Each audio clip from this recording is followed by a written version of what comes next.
This episode is brought to you by Sterling Soap Company. Fellas, you've heard the phrase, look good, feel good, right? But why not add smell good to that too?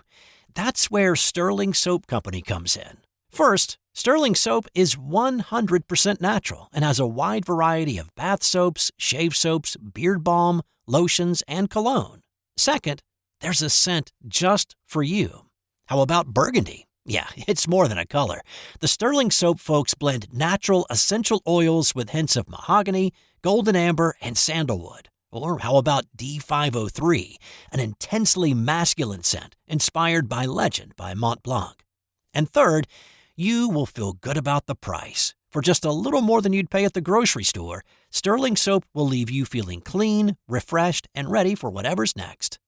Give Sterling Soap a try today. Visit sterlingsoap.com. This podcast is part of the Sports History Network, your headquarters for the yesteryear of your favorite sport. You can learn more at sportshistorynetwork.com. Then beat Wyoming 56-20, beat Minnesota 84-13. Wow. UCLA 42-10. They beat Syracuse 63-7. Oklahoma State played them pretty tough, only won 14-6. They beat Missouri 34-13. They beat Colorado 69-19. Kansas State 51-25. Iowa State 72-29. I'm only reading all these scores because the ridiculous amount of points they scored. They are. That's just crazy.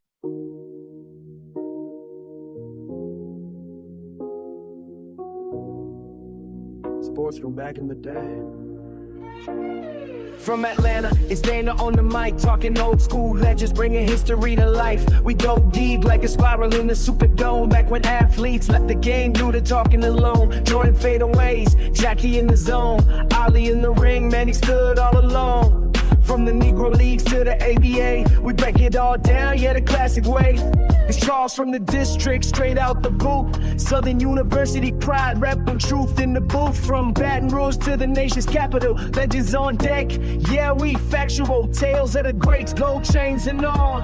Baseball, hoop dreams and a football brawl. No clickbait, no fluff, just the facts we say. It's historically speaking sports from back in the game.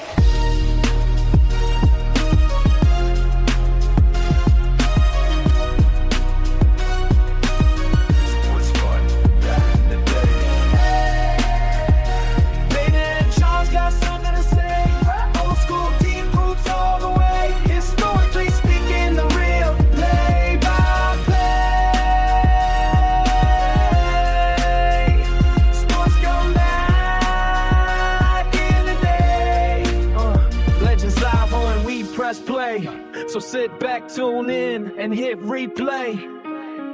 It's historically speaking sports, the classic way.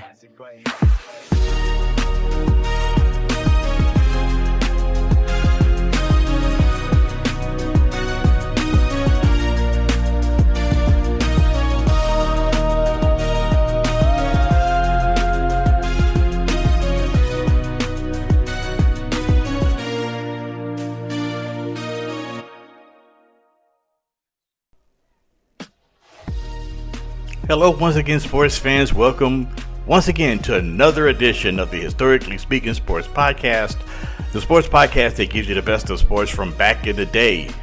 So, who do you consider the best college football team you ever saw? Well, in this edition of the show, co-host Charles Combs and I, Dana Augusta, will count down our 5 best single-season college football teams in our lifetimes. This list contains teams that won national championships, teams that came close to winning, and won despite on-field and off-the-field controversy, and one team that actually lost 2 games, but set numerous offensive records that are to this day unlikely to be broken.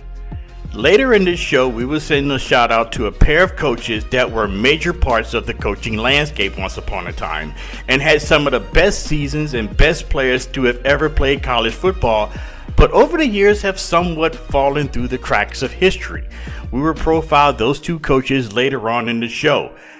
And so without further ado, we'll get on to it right here on this all-new edition of the Historically Speaking Sports Podcast. Once again, the podcast that gives you the best of sports from back in the day. Hey there. Welcome to Music Meets Sports, where sports legends meet custom soundtracks. Founded by music producer Ronald Tyke Oliver, Music Meets Sports was created to bridge generations, educate fans, and celebrate the greatness of both current and former athletes. We craft original songs about heroes in basketball, football, baseball, boxing, and beyond, highlighting their struggles and victories. Across all musical genres, we reintroduce fans to their favorite athletes in a way they've never heard before. From Babe Ruth to Reggie White, from rising WNBA stars to timeless NFL great stream, or download our music now on Apple Music, Amazon, and Spotify. Visit musicmeetsports.org to explore the catalog, hear new releases, and join the movement that's preserving sports history, one song at a time. Ladies and gentlemen, welcome back to this edition of the Historically Speaking Sports Podcast. I am your co-host, Dana Augusta, and I'm joined once again tonight by my co-pilot, my partner in crime, Mr. Charles Combs. Chuck, how you doing this evening? I'm doing very well this evening. Looking forward to the discussion as always. Always great to kind of reconvene with you and talk a little shop for a little while, have a little fun. All right, and tonight's topic, obviously you're listening, so you kind of know the topic already, is what we're going to be talking about is the top 5 college football teams that we have seen during our lifetimes. And no, we're not going all the way back to the 1940s or even the 1970s with Bear Bryant and all of that. But what we're going to be talking about is mainly teams that we've seen through our lifetimes, roughly going back to around 1980 or so. And most of the teams that I have seen, that I put together my list, and I took a peek at Charles's list, and there's one word that basically, if there you could draw a through line through mine and a through line through his, if you look at his list, the one word that comes out obviously is dominance. These teams that's on his list were some of the most dominating football teams that college football had ever seen. And I must admit, his list is maybe better than mine. But my list, the word that comes to mind is controversial. See, when it comes to football, ladies and gentlemen, I love chaos. Love it. Love chaos. Love when you get down toward the end of the season and there's like some arguments, chaos, controversy heading into the final days and final months of the regular season and heading into bowl season. And my list is full of controversy. So sit back and from what I can gather, Chuck, we may have some disagreements and some discussions had during this episode. So are you ready for it? Yes, I'm certainly ready. Looking forward to it, man. Going to be a lot of fun.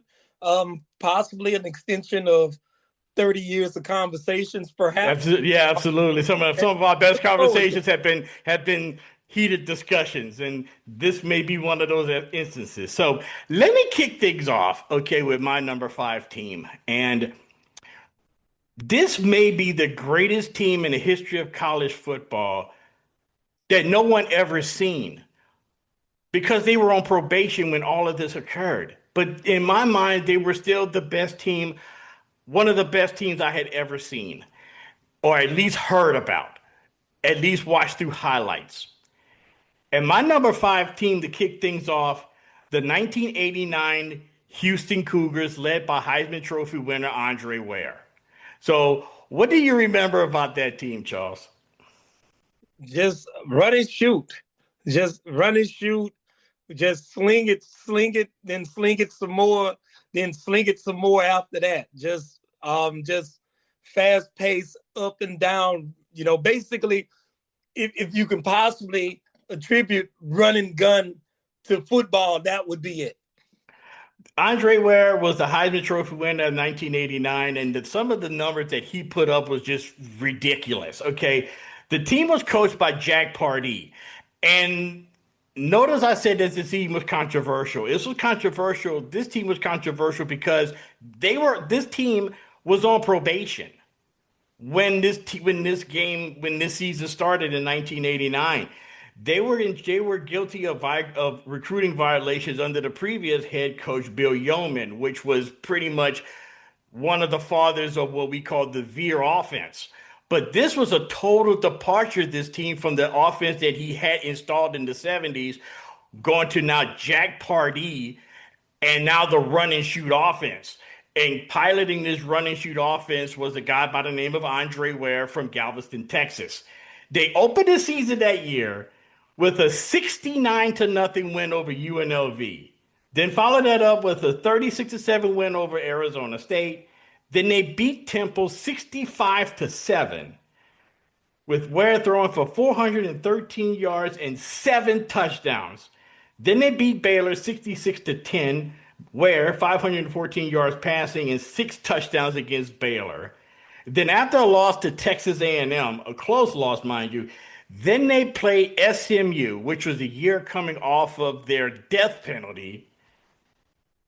And they beat SMU 95-21, with Andre Ware passing for 517 yards and 6 touchdowns in the first half. Hey. Then after that, they finished the season with 4 straight wins, including a 47-9 win over Texas and a 64-0 win over in-town rival Rice. Now, putting up those kind of numbers nowadays would be like, it would almost be like against the law now, because they'd be talking about how classless this team was, and they were just putting up numbers. And Andre Ware was the leader of that. Yeah, and they were putting up major league numbers, and they were very explosive. And then I remember when he came in, if I remember correctly, people, because David Klingler had departed right before, just prior to his arrival. Or was he first? No, Ware was first. Klingler was the backup. Klingler came in after Ware. After Ware had left and was drafted by the Lions.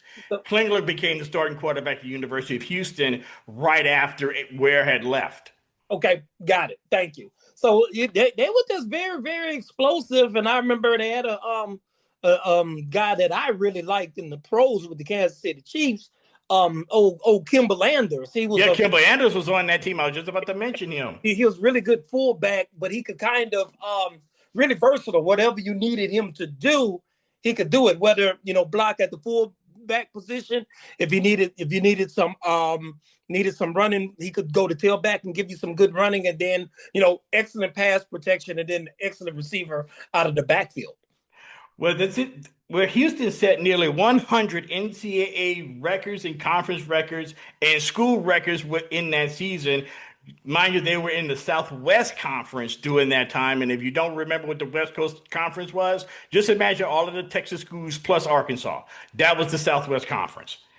They have 2 records in this record-breaking season that I don't think will ever be equaled or even surpassed.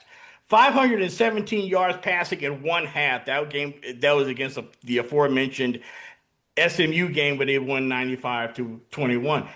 Then that season average, they averaged 629 yards per game of total offense. That I don't think will ever be broken. You average that. Some teams don't do that, may do that like once in a generation. They did this every week. Okay, they were the first team in FBS history, with Division 1A at the time, to have a 4,000-yard passer, which was Ware, a 1,000-yard rusher, which was Chuck Weatherspoon, and a 1,000-yard receiver, which was Manny Hazard. This team had so many weapons, and obviously putting up that kind of numbers was just during the late 1980s, when most teams were still running the veer and running the wishbone and wing T and I formation. This was literally unheard of. Yes, they were very, very explosive, and they were just dynamo. And I'm kind of shocking in terms of the yardage record that you brought up, because I would have swear that June Jones may have given them a run for their money. He probably did when he was at SMU. Yeah. Yeah, and especially even though Hawaii seasons too, because he had some very explosive offenses over there too. But they were just, to your point, it was just such a contrast to college football at the time, because you remember college football at the time, if you went three wide, you were quote unquote opening it up a little bit, Yeah. And it was just such a stark contrast that it took like the college football landscape by storm, and they were a very, very good team. Now you mentioned that we would have some dissensions. This is one of them that I have. It's like, Okay. They lost 2 games, Yeah. and then in one of the games that they lost at Texas A&M, they only managed to put up 13 points. So that kind of, despite how proficient they were, and then the other game they lost to Arkansas as well. So they only played 2 ranked teams, 1-1, number 13 Arkansas, with the other one being number 18 Texas Tech. So it kind of, without being respectful, kind of lends to like gimmicky, almost like a Loyola, kind of like a Loyola Marymount version of football. Yes. I'm referring to Hank Galvin's, Bo Kimbo. Yeah, absolutely. Yeah. Basketball. It seems like they were kind of like the football equivalent of that. Well, the reason why I put them on my list was not only because of the numbers, is because of that aspect of it. Is because you know me, I love high scoring. I love scoring. I love points. And I would rank them up with anybody. Now, as you said, they lost 2 games. That was really the offense that they had, of course, was the run and shoot, where if you don't really know, the run and shoot is a pass first offense that utilizes 4 wide receiver sets, but no tight end and no fullback, which means that in between the 20s is highly effective. But once you get inside the 20-yard line, the offense is literally useless. And so a lot of their scores were from far out, was like long distance, 20 yards or further out. And once you got inside the 20, you ran out of real estate, which was the biggest bugaboo and one of the biggest problems of that offense. Now we're going to discuss another offense a little bit later on that another team employed that kind of worked in that. But at the same time, that was the biggest problem with the run and shoot. And a lot of people say that the spread offense in college football is sort of like what the run and shoot was. I kind of agree with that, but at the same time, they figured out how to utilize the tight end better in the spread than they did with the run and shoot. Correct. And then I also think that, to your point, it was highly effective in terms of big plays, but then to your point, in terms of red zone, it could kind of be bogged down a little bit. But I would figure that with that, War's mobility probably could have offset some of those things if you, and I know it was kind of, the offense was in its infancy, and then like a lot of times over time, things, you can kind of tweak things here and there, right, and all of that. But I think, because you would have to think at that time, teams, it's not like it is now where teams go 6 DBs, 1 linebacker, things like that. They still mostly have their base personnel in, and at most may go nickel, and at most play man to man, which would have lended its fact that, if utilized properly with Ware's mobility, probably could have created some opportunities inside of the red zone to kind of use his feet to kind of move some yards, continue to move the chains, and perhaps hit pay dirt. Right. But a lot of times, another thing that they could have done to use Ware's mobility, I don't think anybody had really thought of this that far back in the years, was use him in RPOs, run pass option situations, or just an option runner situation out of the shotgun. But that wasn't part of their offense. That wasn't part of the basic offensive design, like a lot of teams would do now, line up a running back on the side of him and just basically run an option out of that. Nobody had ever thought about, I don't think anybody really thought about it. I never saw it, then actually do something like that, which I think would have been an awesome idea if they would have incorporated that, and they would have scored probably even more. But I think Andre Ware at the same time was mobile, but he wasn't as mobile as you probably would tend to think, because he was mobile, but he was mobile in the pocket, but get him outside the pocket, he wasn't really that fast. That was his biggest problem when he got to the Lions. because they tried to implement that same type of offense in Detroit, which they called it the silver stretch. And that really didn't, with Barry Sanders behind it, which I never understood. Why would you run that offense when you have Barry Sanders behind you in the backfield? I never got that, but that's why the silver stretch never really took off in Detroit. Well, Wayne Fonts. So yeah, that explained it, right? Wayne Fonts explains a lot. But question for you. We mentioned the 2 losses. We mentioned the lack of bowl eligibility. So right. I'll give them some grace as well as some kudos here, because it's very impressive to go 9-2 as well as 6-2 in the Southwest Conference, and you're not necessarily playing for anything. So hence my question.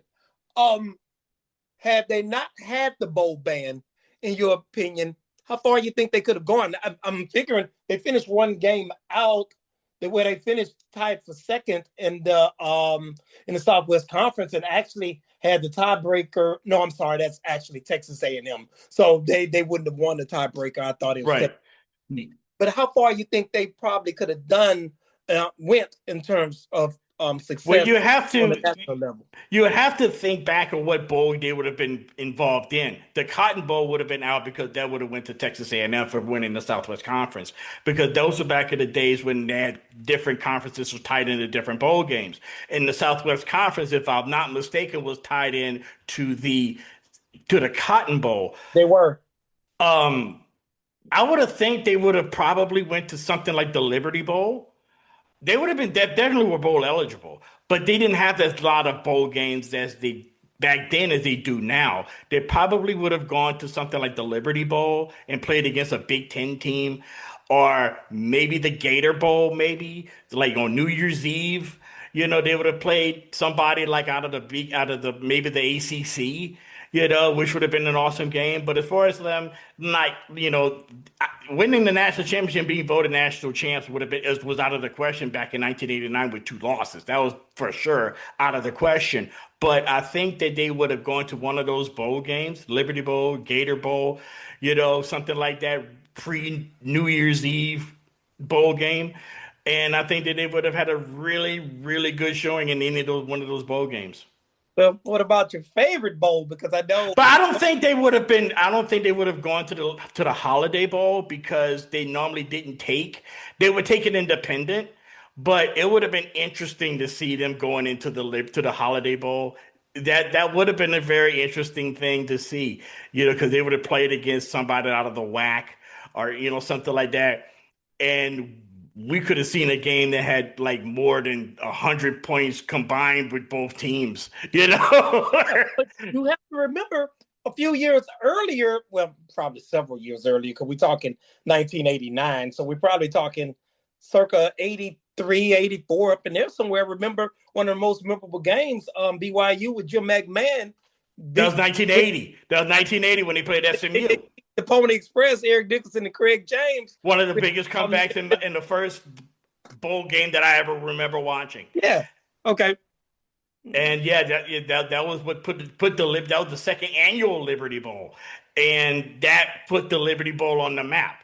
And SMU was from the Southwest Conference. And I don't remember who was in the Liberty Bowl the Holiday Bowl in 1989. But I know that if Houston was there, whoever came out of whatever West Coast team it came out of there, which probably would have been the WAC, who knows what could have happened. It might have been BYU because Ty Detmer was there. So you could have had some explosive offense. You really could have had explosive offensive situation in that Holiday Bowl for sure. Yes, I agree. Okay, so Chuck, who is your number 5 team? My number 5 team is the 1991 Washington Huskies. Oh boy, Don James. Led by Don James. Yes, sir. They finished 12-0. They defeated number 4 Michigan 34-14 to win in the Rose Bowl to earn a national championship, split with Miami. But in my opinion, I felt that they were the stronger team, because this is when Miami had Dennis Erickson was the coach. Craig Erickson Erickson was the quarterback, right?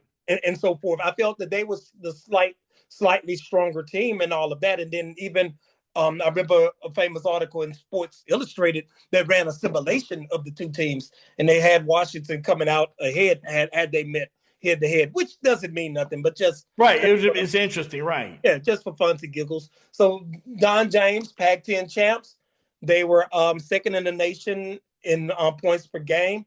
Nation's leading defense, yardage-wise, yards per game at 205.5, and they were preseason number 4.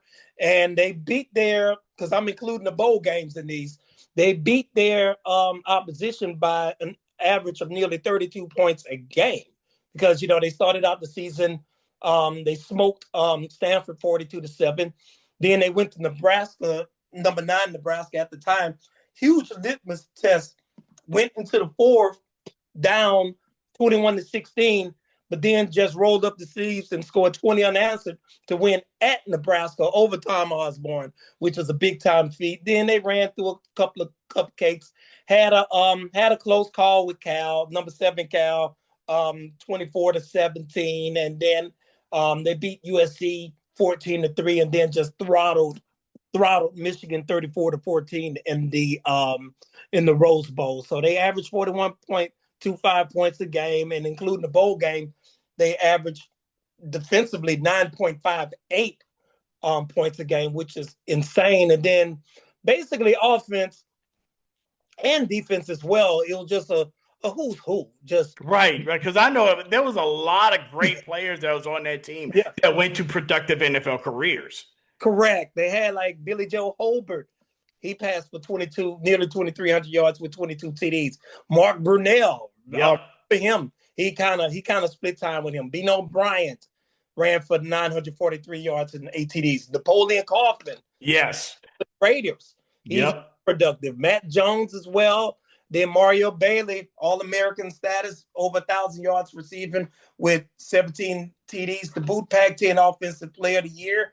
They had Orlando McKay at 600 yards, 6 TDs. And then they also, remember these names, Mark Brunner, Aaron Pierce, the nearly incomparable Lincoln Kennedy, who was very, very solid in the league for many, many years at O-line. And then defensively, just good Lord, man. Steve Edman, he was just a monster. That's the person I was thinking of, like Steve Edman, because that when you said 91 Washington Huskies, over Brunell, over Holbert, over all of those guys, over Lincoln Kennedy, the first person I thought of was Steve Edman. Yes, sir. And he was so dominant. He was the Pac-10 Defensive Player of the Year and All-American, obviously, but he was so dominant. He finished 4th in Heisman ballots in that year. And, looking at Steve Edman, looking back at him, to give our viewers somewhat of a comparison in terms of how he looked and how intimidating just how he looked. Just imagine Brock Lesnar if he could actually play football good. Yeah. He kind of looked similar to him. Then they had DeMarco Farr. Then they had Ross Bailey, who had 7 picks. And then Dana Hall, who had several productive years with the 49ers. Yeah. And then we had 11 players selected in the NFL draft that year. Yeah, I mean, those Washington Husky teams, and you really think about it, okay, when you talk about the Pac-10 in the 1980s and early 90s, of course you think of USC, of course you think of UCLA with Neuheisel, and that group, going to the Rose Bowl. But Washington was always one of those teams that just seemed to be overlooked. And I think the reason why was because they were in Seattle, and, the rainy weather and everything else. And seemed like they were just so far away. And I've always thought that Don James was one of the great coaches in the history of college football that no one ever talks about as being such of a great coach. I mean, he coached with the Huskies for so long and had so many big wins, and so many Pac-10 championships, but he kind of gets lost in the shuffle with more of the glitzier glamour teams of the Pac-10, like the UCLAs, the USCs, the Arizona States and stuff like that. But you never hear about the University of Washington and the job that he did in Seattle.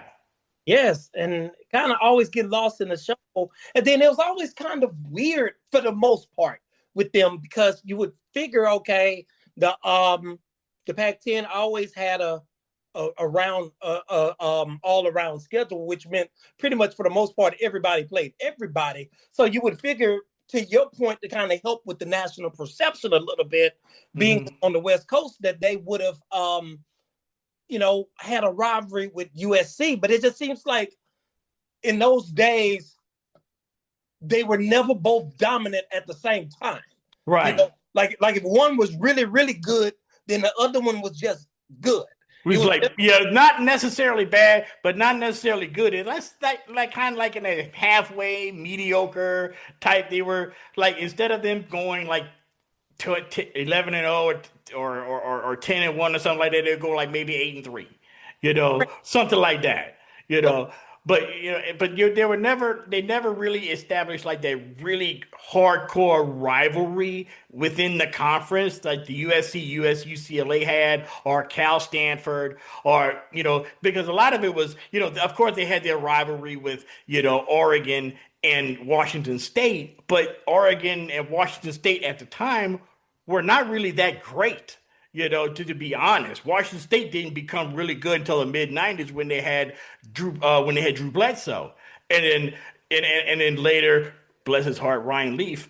But and Oregon didn't really become good until later on, until maybe the arrival of Joey Harrington. But you saw but in the Pac-12, I keep in the Pac-10 back then, not quite Pac-12 yet. Washington was always one of those teams that was always lurking in the weeds. And the reason for that was their head coach, which was the very incomparable Don James. Very good coach, very good program, and it was just one of the most dominant teams. And what I liked about them too, they were not only were they a great team, they were one of those off the bus teams. When they get off the bus, the opposition, you like, oh damn, Yeah. It's like you look at him like, okay, these dudes look like they're serious. They're one of those guys, and fortunately, they had just as much, if not more, bite than they had bark. That's right. Now, moving on to number 4, and to continue my controversial stance. My number 4 team is probably the most controversial national champ of all time. This one pretty much created the argument of having a playoff. And if you're old enough to remember all of the howls of criticism for this team being awarded the national championship, and justifiably so if you really look at them. But as a fan of theirs growing up, I didn't care. They won the national championship. They played who was in front of them. And I'm talking about, of course, the last non-Power 5 conference team to be awarded a national championship, the undefeated 1984 BYU Cougars, led by Hall of Fame and another underrated coach, Lavelle Edwards. Tremendous team. Very good. They had Robbie Bosco, and they kind of were similar. Not quite as dramatic as the run and shoot, but they kind of would play kind of up and down a little bit and all of that. They were always very explosive on offense and adequate enough on defense to be really, really competitive and really have some very, very good seasons. Okay. They finished with a perfect 13-0 season. They won the Western Athletic Conference, the WAC championship title. They beat Michigan in the Holiday Bowl 24-17, and they were voted the consensus national champs. However, pollsters were reluctant to name the Cougars national champs for one specific reason: weak schedule. They only played one ranked team the whole year, which was Pittsburgh in the second week of the season. And they beat them, and Pitt was ranked number 3 in the season, but Pitt ended up finishing something like 3-7 that year. So the pollsters were like, I'm not sure we should award this team the national champ. But they beat everybody they played against, including going undefeated in the WAC conference, but at the same time, everybody in that conference none of them had fewer than 4 losses. Yeah. Okay. So they were pretty solid top to bottom, and they were a very, very good team. But I would have to probably agree with some of the dissenters a little bit that they were kind of light because, like you mentioned, they played one ranked team at the beginning of the season, and okay, that's fine. Season coming out or whatever. Good teams usually get better as the season progresses, and inverse is true for bad teams. And Right. they seem like they managed to do that, but they beat Utah by 10. I remember they went Air Force. They beat at Air Force. They won 30-25. And then the thing that really sealed his fate with me, do you remember in that Holiday Bowl, against Michigan, they were Michigan, both Schembechler, and I think Jim Harbaugh was on that team. Jim Harbaugh was the quarterback. That's right. Jim Harbaugh, Jamie Morris, the brother of Joe Morris, used to play with the New York Giants, New York Football Giants, as my man Chris Berman would say. But they beat them 24-17 in a game that Michigan was kind of, I'm not going to say in control of, but they were kind of, really, making the plays and outplayed them for large portions of that game. But you also look at the 1984 college football season as a whole when you had 6 different teams as the number one. This was a really wide open, crazy 1984 year. You had Auburn start off as the preseason number one. They lost the first week. Nebraska was number one for a while. They fell off. Then BYU toward the end of the year, they got the top spot on November 20th. They're the last, like I said, the last non-power conference team to win the national championship, led by quarterback Robbie Bosco.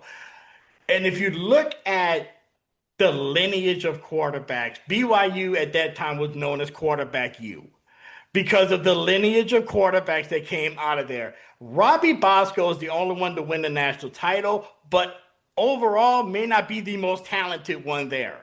Okay, but he did the job. And we talked about offenses with the University of Houston. This is another team for me that I love their offense.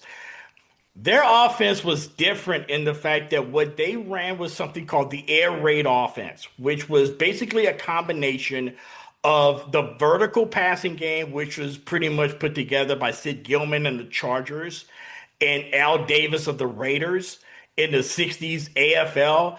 And you combine that with the short passing game of the later on Bill Walsh of the 49ers. But it was like a combination of the two where you had different types of different receivers running different routes depending upon what the defense showed. Okay. And it was a wide open passing attack. And that was pretty much essentially done for survival for BYU because when LaVell Edwards took over in 1972, and I'm going to talk about LaVell Edwards in a little bit later on, but when you talk about LaVell Edwards, when he took over BYU in 1972, most teams had like this big power running back and a power running game system. BYU didn't have that. They had a whole bunch of little wiry, speedy guys. So he basically used that and converted it and turned it into a whole passing and a whole offensive philosophy, which took college football by storm throughout the whole 70s, going back to, guys like Mark Wilson and Gilford Nielsen and continued through with Jim McMahon and Steve Young and now with Robbie Bosco. They became a household name, and BYU is synonymous with high-scoring offense. Yeah, and you kind of took my thunder because I was going to list kind of like the quarterback alums, like some good players, most notably Mark Wilson, Jim McMahon, and Steve Young, the Hall of Famer Steve Young.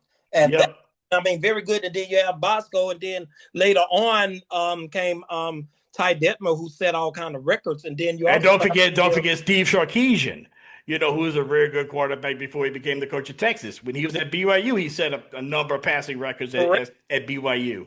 Correct. And then you have to give LaVell Edwards a whole lot of credit because you up there in Provo, Utah, and he was just his aptitude he was just able to kind of cater his schematics to the talent that he had, and in turn make the most of that talent. And to your point, people don't remember now, but back throughout the 80s and even the early 90s, they were perennial powerhouse every year. Yes. They were going to be in the mix each and every year pretty much. So they were a very strong team, and they won. And like you said, it wasn't without some controversy because, that year Washington finished 30th. And if I remember correctly, Washington beat Oklahoma in the Orange Bowl. They did.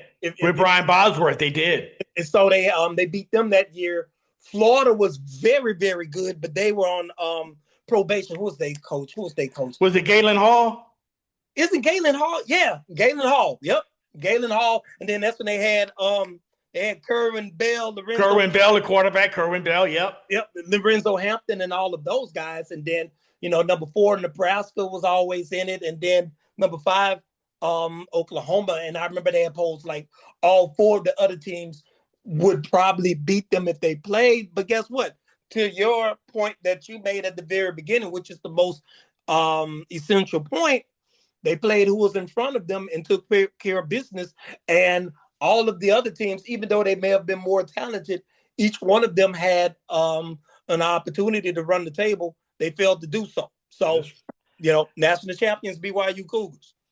They're led by quarterback Robbie Bosco. He finished 3rd in the Heisman voting that year with 3,875 yards passing and 33 touchdowns. He led the nation, of course, in passing. Here's what some notable players on that BYU squad that I look back on. I'm like, I forgot he was on that team. I forgot that guy was on this team. First off, halfback and kick returner Vi Sikahema, one of the best punt returners and kickoff returners the NFL had ever seen, that a lot of people kind of forgot about. Yeah, because I certainly did.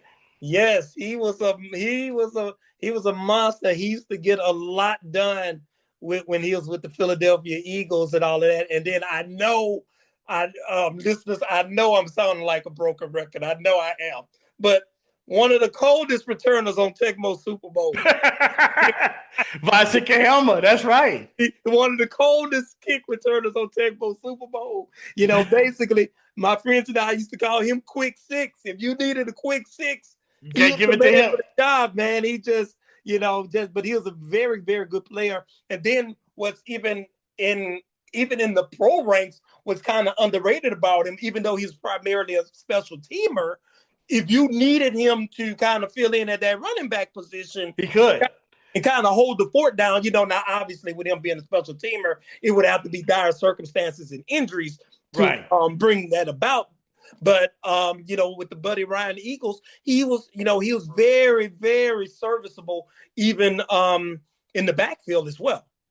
Other players that was on the squad: wide receiver Glenn Kozlowski, who would later become a receiver with the Chicago Bears; Kurt Govea, linebacker, won a couple of Super Bowls with the Redskins in the late 80s and early 90s; punter Lee Johnson for the Bengals. And he did have a really long career in the pros. He was drafted by the Patriots, but I bring him up because he's one of my favorite college football analysts, and that's Trevor Maddich on ESPN. He was the starting center for that team. So that's just a little rundown of the notable players that was on the 1984 BYU Cougars national championship team, my number 4 team, as my top 5 best teams I've ever saw. Who's your number 4 team, Chuck? Man, great pick. My number 4 team is nothing more, is no one other than the Get the Gat Fighting Tigers of LSU 2019. All right. We're going a little home cooking now. Yeah. We're going a little home cooking. Got a little crawfish etouffee going, but that's right. But they were just an absolute juggernaut. They went 15-0, led the nation in scoring at 48.4 points a game. Coached by old Ed Orgeron. Another guy from the house, another guy from South Louisiana, like us. Yes, sir. And they defeated Georgia 37-10 to win the SEC title.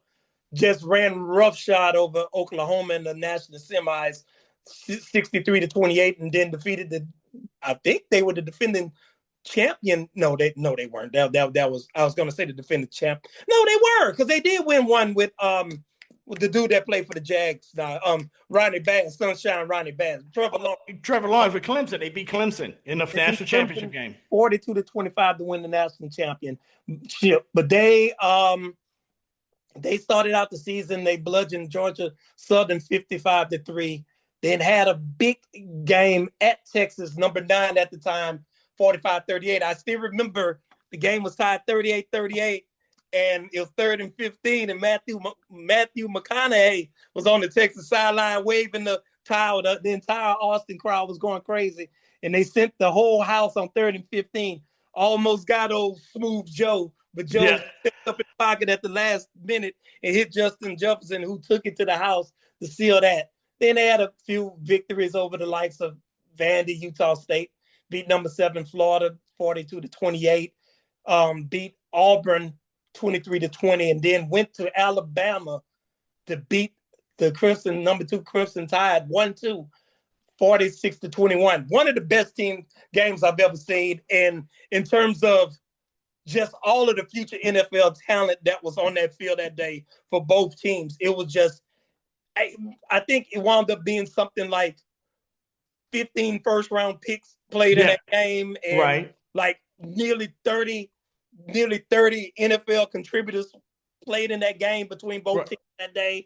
Then they went on and then beat, as I mentioned before, I mentioned 3 games. They had an average margin of victory of nearly 27, and then they were led by old Joe, the Heisman Trophy winner, Joe Burrow.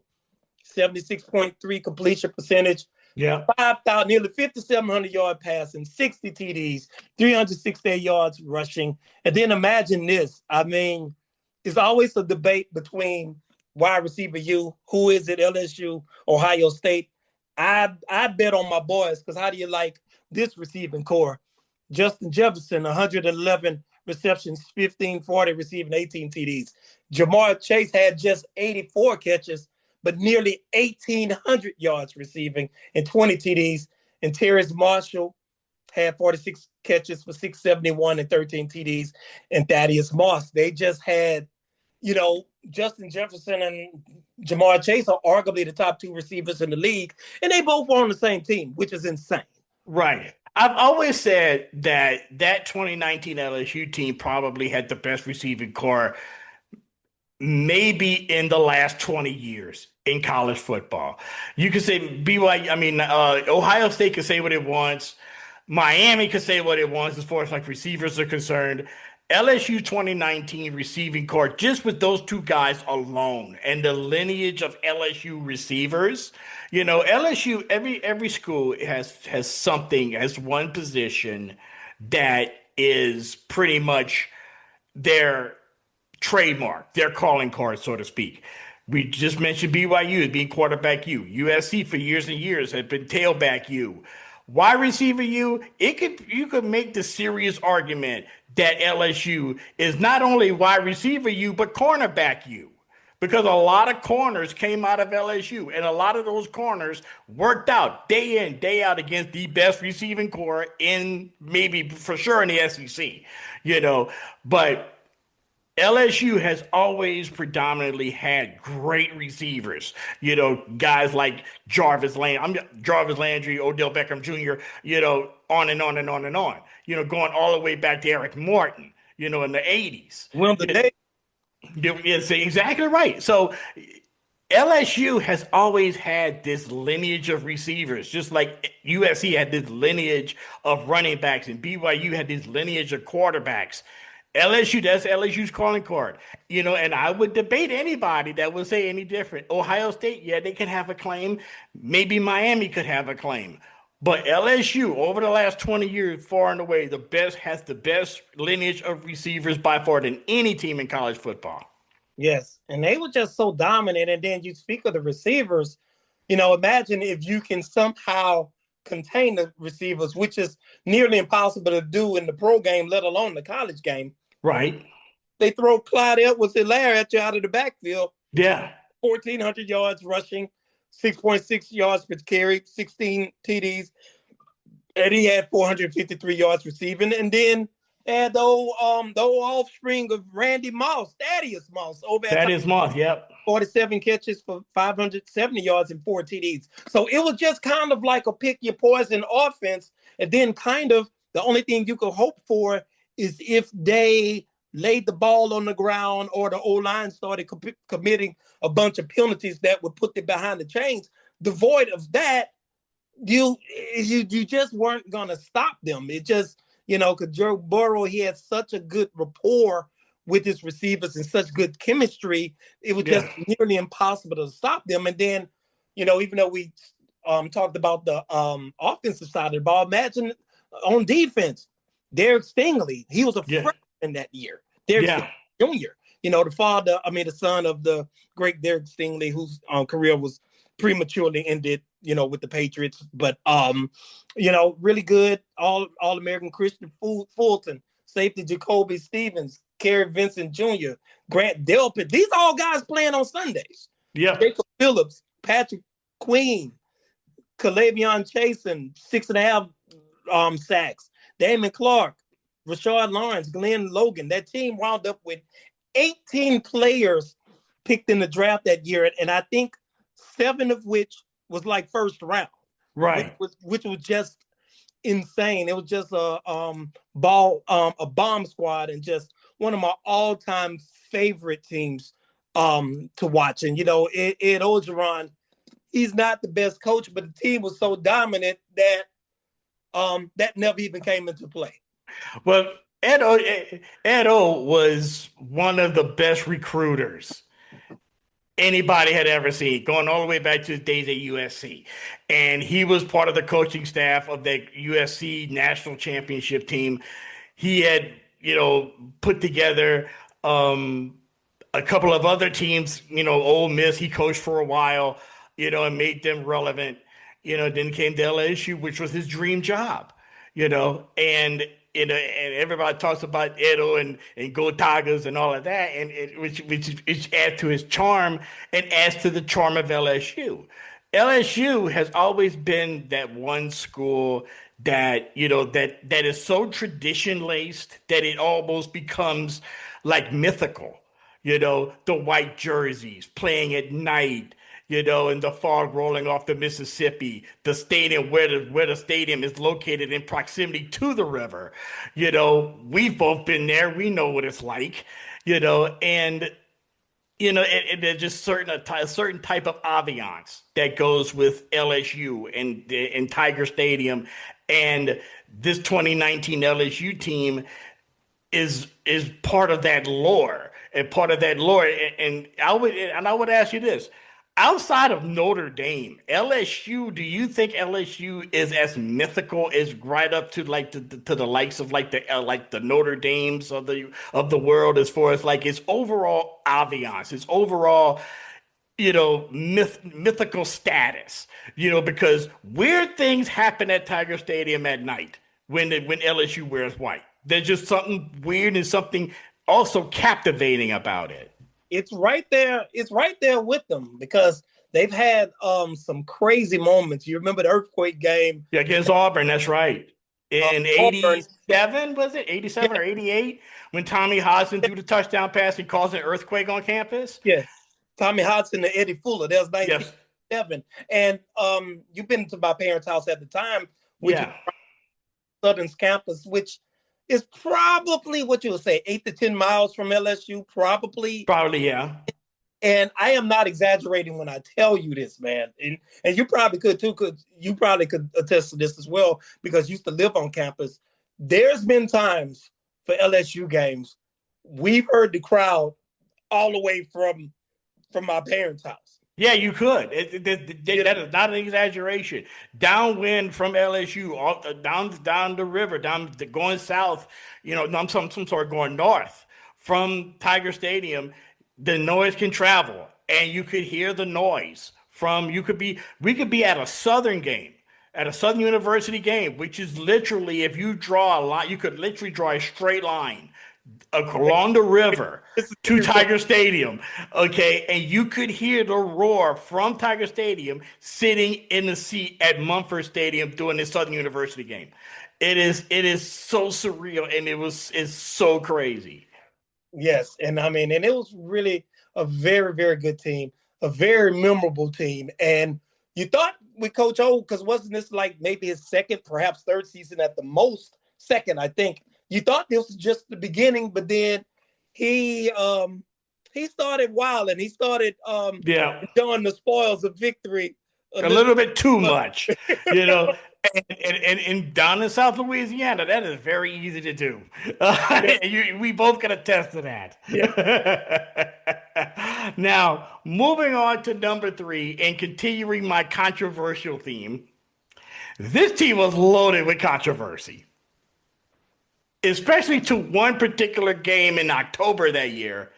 I'm talking about the 1990 Colorado Buffaloes, who were split national champs with Georgia Tech that year, coached by Bill McCartney, finished 11-1-1 on the season. They defeated Notre Dame 10-9 in the Orange Bowl on a controversial call.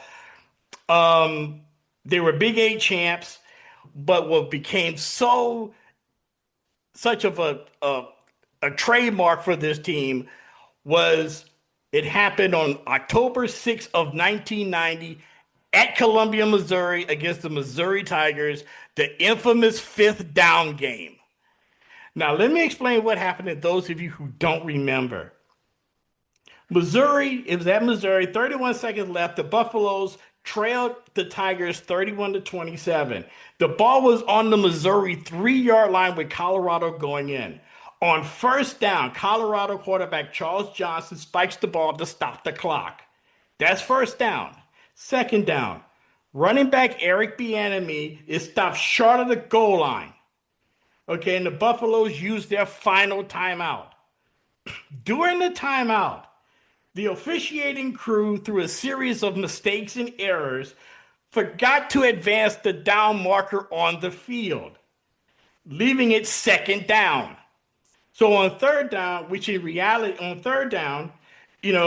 reality, Bieniemy was stopped on the ground for no gain, with the clock running. On fourth down, in reality, Johnson spikes the ball, but the down marker was still showing third down. So they had another chance, essentially a 5th down. This time, Johnson runs it in for a quarterback sneak for a touchdown to win the game. Missouri fans and coaches were absolutely beside themselves, obviously. And it took the officiating crew 20 minutes to figure out what to do. So they basically said, you know what, there's nothing really we can do. Touchdown to Colorado wins, and they used that for a springboard for their wins, for them to go on to a national championship. Yes, and I remember that because Colorado was my favorite team at the time, and it was like the referees just basically did like they did in wrestling. If you didn't see it, it didn't happen. The game is over, man. It's over. We're not going back. But that team was just absolutely loaded, man. They had the aforementioned Eric Bieniemy. They had perhaps the greatest wishbone quarterback of all time in Darian Hagan. Then yes. They had Christian Fourier. They had Mike Pritchard, who went on to play with the Falcons. They just had all kind of Jay Lewinberg. They just Canavis McGee. They had Chris Hudson, Deion Figures, Chad Brown, Ronnie Bradford, Greg Beaker. It just like it was just a who's who. And right. It's not like it was. It's not like it is now, where these guys used to be battle tested and kind of really together as a team because they just fight through the trenches year after year. You had to wait your turn, you had the utmost respect because you back then you didn't just, if you couldn't win the starting position, you didn't get to transfer somewhere else because you had to start an entire season. So you stick there and make it work. And the team was just loaded. And like you mentioned before, they had the controversy. They had the tie with Tennessee at the beginning of the year. Then they had They lost to Illinois. I remember that game. They had Jeff George at quarterback. Yes. And, Yeah, people who you can say what you want about Jeff George and his career as in the NFL was not really great, but at Illinois, there was a time at Illinois where you had like you had some quarterbacks there that were really decent. Before there was Jeff George, there was Tony Eason who put up numbers. Now their pro careers didn't really equate to their performances in college, but still, those two quarterbacks, in Champaign were very good and made Illinois, until this year, a respectable team in the Big Ten.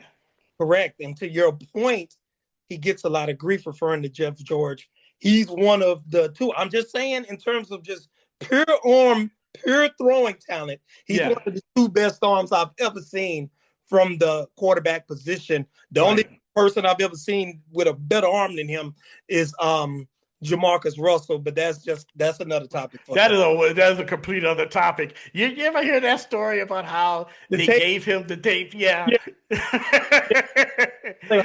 Packages. He say, "Oh man, all the plays just fine," only to realize he's too dumb to realize that had he watched the tapes were blank. So they're just stupid, Looking at the key players for Colorado, you mentioned Eric Bieniemy. He was an All-American Big Eight Offensive Player of the Year. He was third in the Heisman that year, 1,628 yards rushing and 12 touchdowns. He's Colorodo's all-time leader in rushing yards. Darian Hagan at quarterback. He was the primary starting quarterback until he got hurt in the Orange Bowl against Notre Dame. More on that in a bit. 1,538 yards passing and 11 touchdowns, and accounted for 257 total yards in their comeback win against Stanford. You talked about Mike Pritchard, 28 receptions for 733 yards and 6 touchdowns. It rushed for 445 yards and 5 touchdowns. On defense, my favorite player for those Colorado teams, Alfred Williams at linebacker. All-American, Butkus Award winner, Big 8 Defensive Player of the Year. Buffalo's all-time sacks leader with 35. And, of course, Kanavis McGee, 2-time All-American, All-Big 8 selection. And you talk about the season. They opened the season with a 31-31 tie against Tennessee in Anaheim, which they used to do back in the day, where you had like they call it the Pigskin Classic, where they had it at different areas and different places around the country. This particular year, it was in Anaheim, between Tennessee and Oklahoma, and Tennessee and Colorado, and they ended to the 31-31 tie, And then week 2, they beat Stanford, and then they lose to Illinois, Okay, so we move on to the 91 Orange Bowl against Notre Dame. It was 1 versus 2, if I'm not mistaken. It was. And it was a low-scoring game. And here's where the controversy once again comes in. Hagan suffers a ruptured tendon in his knee before the half with the score 6-3. Then Notre Dame, right at the end of the game, okay, well, first off, let's do this. Notre Dame scored on a touchdown run by Ricky Waters, okay? But Craig Hendrick, PAT, was blocked, okay? Making the score 9-6, okay? Third quarter, Hendrick field goal. Eric Bieniemy scores on a 1-yard touchdown run to make the score 10-9. Then, in the fourth quarter, you know what's coming. And I remember right before this happened, I kept saying to the television, because I was rooting for Colorado, I was saying, I don't care if you shank it. I don't care. Do not let the Rocket touch the ball. I'm talking about Raheem Ishmael. Do not let the Rocket catch the ball. Sure enough, they kick it to him, and he runs it back. Midway through the run, you see a flag just fly across the screen. And I'm like, oh my God, is it a hold? Because anytime you see a flag on a punt or a kickoff return, 9 times out of 10 is on the return team. Sure enough, clipping against Notre Dame. But you look back at the play and you're like, the guy was even. You could have called it either way. If you didn't throw a flag, you'd be like, okay, it was so close. It was so close, but again, They threw the flag. The officials saw it. They called it. You can't do nothing about it. Unlike what you said earlier, if it didn't see it didn't happen. Well, in this case, they saw it and it happened. But did it really though? It was an even call. It was really, really even. It was really tough. And quick thing about that game for me, I remember we spent New Year's Day in Lake Charles, which is like 2 hours west of Baton Rouge, with my uncle. That's about like what, 45 minutes from me. Correct. We were there, and we were watching the game, but then of course it started getting late in the evening, so we had to leave. We were listening to the game, but then listening to the AM dial, depending on where you're going, it goes. Oh my God, yeah. It goes out. Yeah. So I'm sitting up here nervously waiting, because you remember Colorado went into the Orange Bowl the previous year ranked first and lost to Notre Dame and blew it the year before. Yeah, that's right. That's right. Match of the previous year, and then I get all the way home, and this is in the days where when you get home. Now, if you turn it on ESPN, you could find out in 2 seconds. These were the days. If you didn't get it for Sports Center, they didn't play Sports Center. They had the roller derby on the Thunderbirds, man. That's right. That's right. Right. I had to wait until the next morning to find out Colorado won, and then I finally saw the play. And when I saw the play on Rocket Ishmael that you're talking about, I was like, whoa, because it looks like I would say this much. It was an either way call, but one thing I can say definitively, he was not behind him. I can tell you that. No, it wasn't. No, it wasn't. If you didn't call that a clip, I would have understood. But if you would have called it a clip, okay, I give you that one. Because it was that close. It could have literally gone either way, with that. And I remember, like I was sitting there, me, a couple of my friends, and my grandpa were watching this game. And my grandpa was a huge Notre Dame fan. And I kept saying, don't kick it to him. Don't kick it to him. Kick it out of bounds. Don't kick it to him. Sure enough, they kick it to him. And he runs it back. And I'm like, you gotta be kidding me. And my grandfather, I've talked about him on my podcast a couple times. And he's you remember him, he's very well-spoken, articulate gentleman, former principal.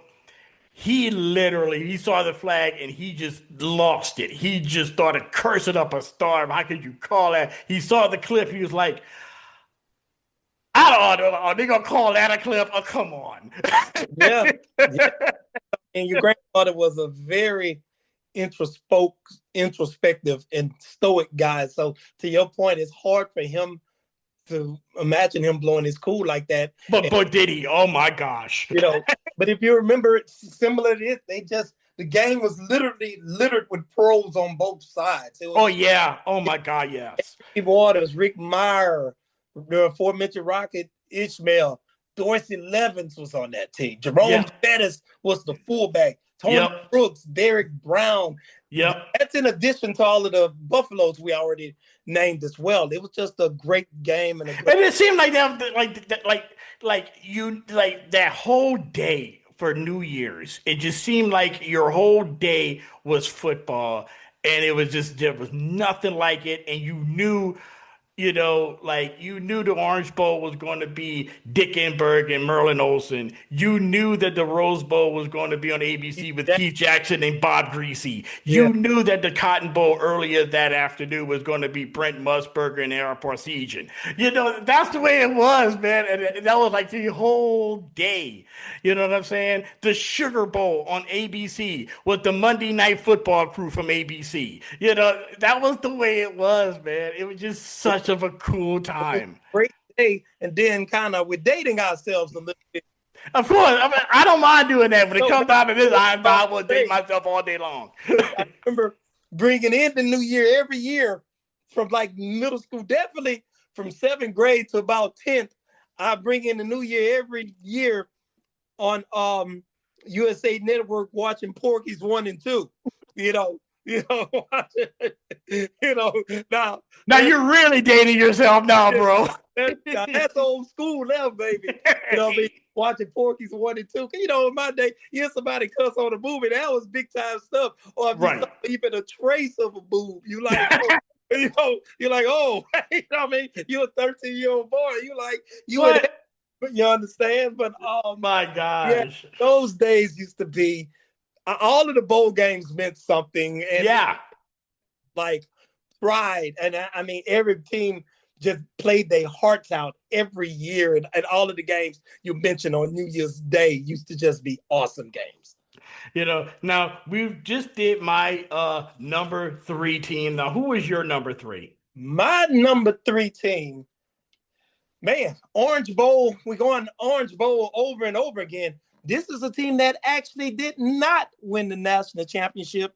And despite not winning the national championship, they still could have been number 1 on my list. None other than the 1983 Nebraska Cornhuskers. That was still, I did a whole podcast episode about that game in the Orange Bowl between them and Miami.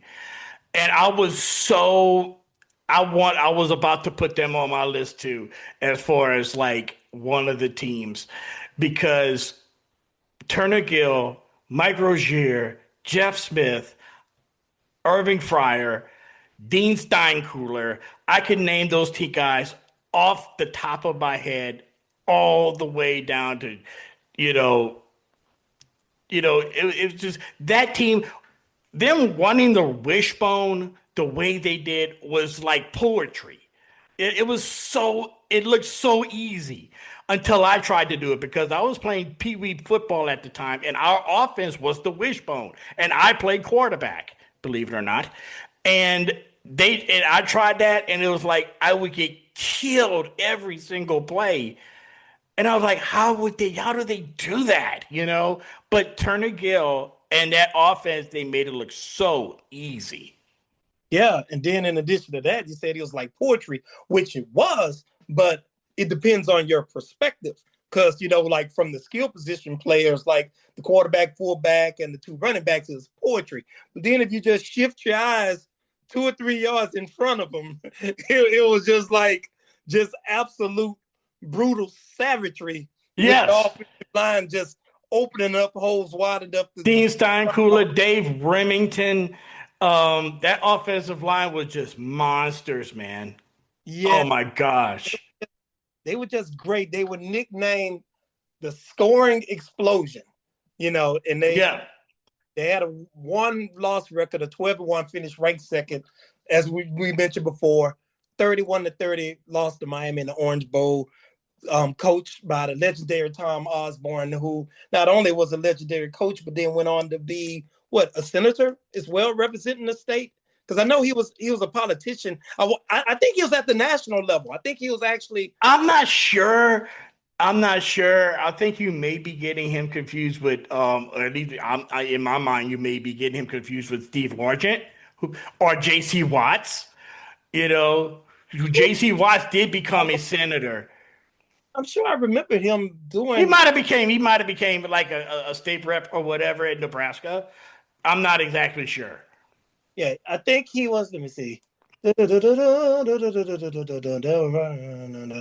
he was at the. No, he was in Congress. He was. Oh, really? Okay. He was in the House of Representatives. Oh, yep. Wow. Okay, I did not know that. I know. Like, if I think his former player J.C. Watts was was at Oklahoma. I know Oklahoma. Yeah, but he was a representative, a senator as well. Yes. Okay. Yeah. But they were led the nation in scoring at 50.3 points a game. They were ranked number 1 the entire season. They averaged nearly 550 yards per game with, get this, 401.7 yards per game rushing. Just insanity. And then the average margin of victory was 34 points. Now, did they open the season at Penn State? Yes, they did. Number 4 Penn State beat them 44-6. Because I remember that game because it was like 2 of the plainest looking uniforms you could ever see. The blue and white Penn State against the white and red Nebraska Cornhuskers, because the game was in Happy Valley, right? Or was that in Lincoln? Oh, it was in Penn State. Okay, and just throttled them. then beat Wyoming 56-20, beat Minnesota 84-13. Wow. UCLA 42-10. They beat Syracuse 63-7. Oklahoma State played them pretty tough, only won 14-6. They beat Missouri 34-13. They beat Colorado 69-19. Kansas State 51-25. Iowa State 72-29. I'm only reading all these scores because the ridiculous amount of points they scored. They are. That's just crazy. And this was like the Big Eight. This was the height of the Big Eight. Correct.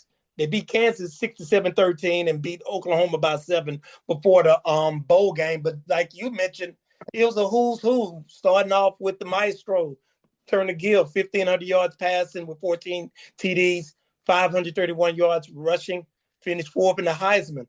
Remember this name, Tom Rathman. Yep. Very productive fullback for the Niners in that Niners West Coast system. I think he was on, if he didn't get there, he won at least 2 Super Bowls because he wouldn't have been there in 81. I wonder, was he there? Because 84 was he won. He was part of that team that went back to back. Yeah, he was part of that team that went back to back and won Super Bowl 23 and 24 at fullback with him and Roger Craig. Yeah, and because I was trying to remember whether or not he was on the team that beat the 84 Niners that beat. No, he wasn't because the fullback was It wasn't Rathman. It might have been Craig Monroe as the fullback. Okay. Roger Craig was on the team, but Roger Craig was like in his first or second year. And as you mentioned, the Heisman Trophy winner, Mike Rozier, 2,148 yards rushing, 7.8 yards per carry. Mark Schellin, Jeff Smith, 439. Irvin Fryer, dog. Yes, sir. 318 yards rushing, 780 yards receiving, All-American. Now, for our listeners, you may think 780 yards is pedestrian, but in that era, with that team averaging 400 yards a game rushing, that 780 is more like 2,000 in receiving yards. That's right. Because why throw the ball when you're running up, having a run total like that? I go back to the famous quote from Darryl Royal. He said that every time you throw the ball, 3 things can happen, and 2 of them are bad. Correct. You mentioned before the Outland Trophy winning offensive guard, then Steinkooler, just old paper. Then defense, they had some good players like Brett Clark, Mike Knox, Scott Strasburger, Rob Stuckey. Yep. And they just, and then as you mentioned before, we probably ain't going to dwell on it too long. They were just so dominant that they were favored over that Miami team by 10.5 points. And they, Miami jumped out on them 17 zip, behind one of my favorite quarterbacks, Bernie Kosar, one of my favorite kids. Mine too. Listen, and that Miami team was loaded as well. You had Brian Blaze and Albert Brooks and Eddie Albert. Was it the ref Albert? I can't think of his name. Just imagine this backfield: Alonzo Highsmith. Yeah. Would you take that backfield? I think. Oh yeah, Eddie Brown later on with the Bengals. You had, that team was just loaded. Brian Blades, I mentioned him before. But that team was just loaded. Miami got up to this 30 and is considered one of the greatest college football games ever, that 84 Orange Bowl. With, coming down to the final play, the 2-point conversion that Osborne went for. Now, I don't know if I would have gone with an RPO at that point. I don't know if I would have, but I think the reason why he did that was to get the Canes off balanced, because he ran it, because that 2-point conversion was the RPO, and they had scored the touchdown to get them to within 1 on 4th and 20. No, it was 4th and 8 from the 4.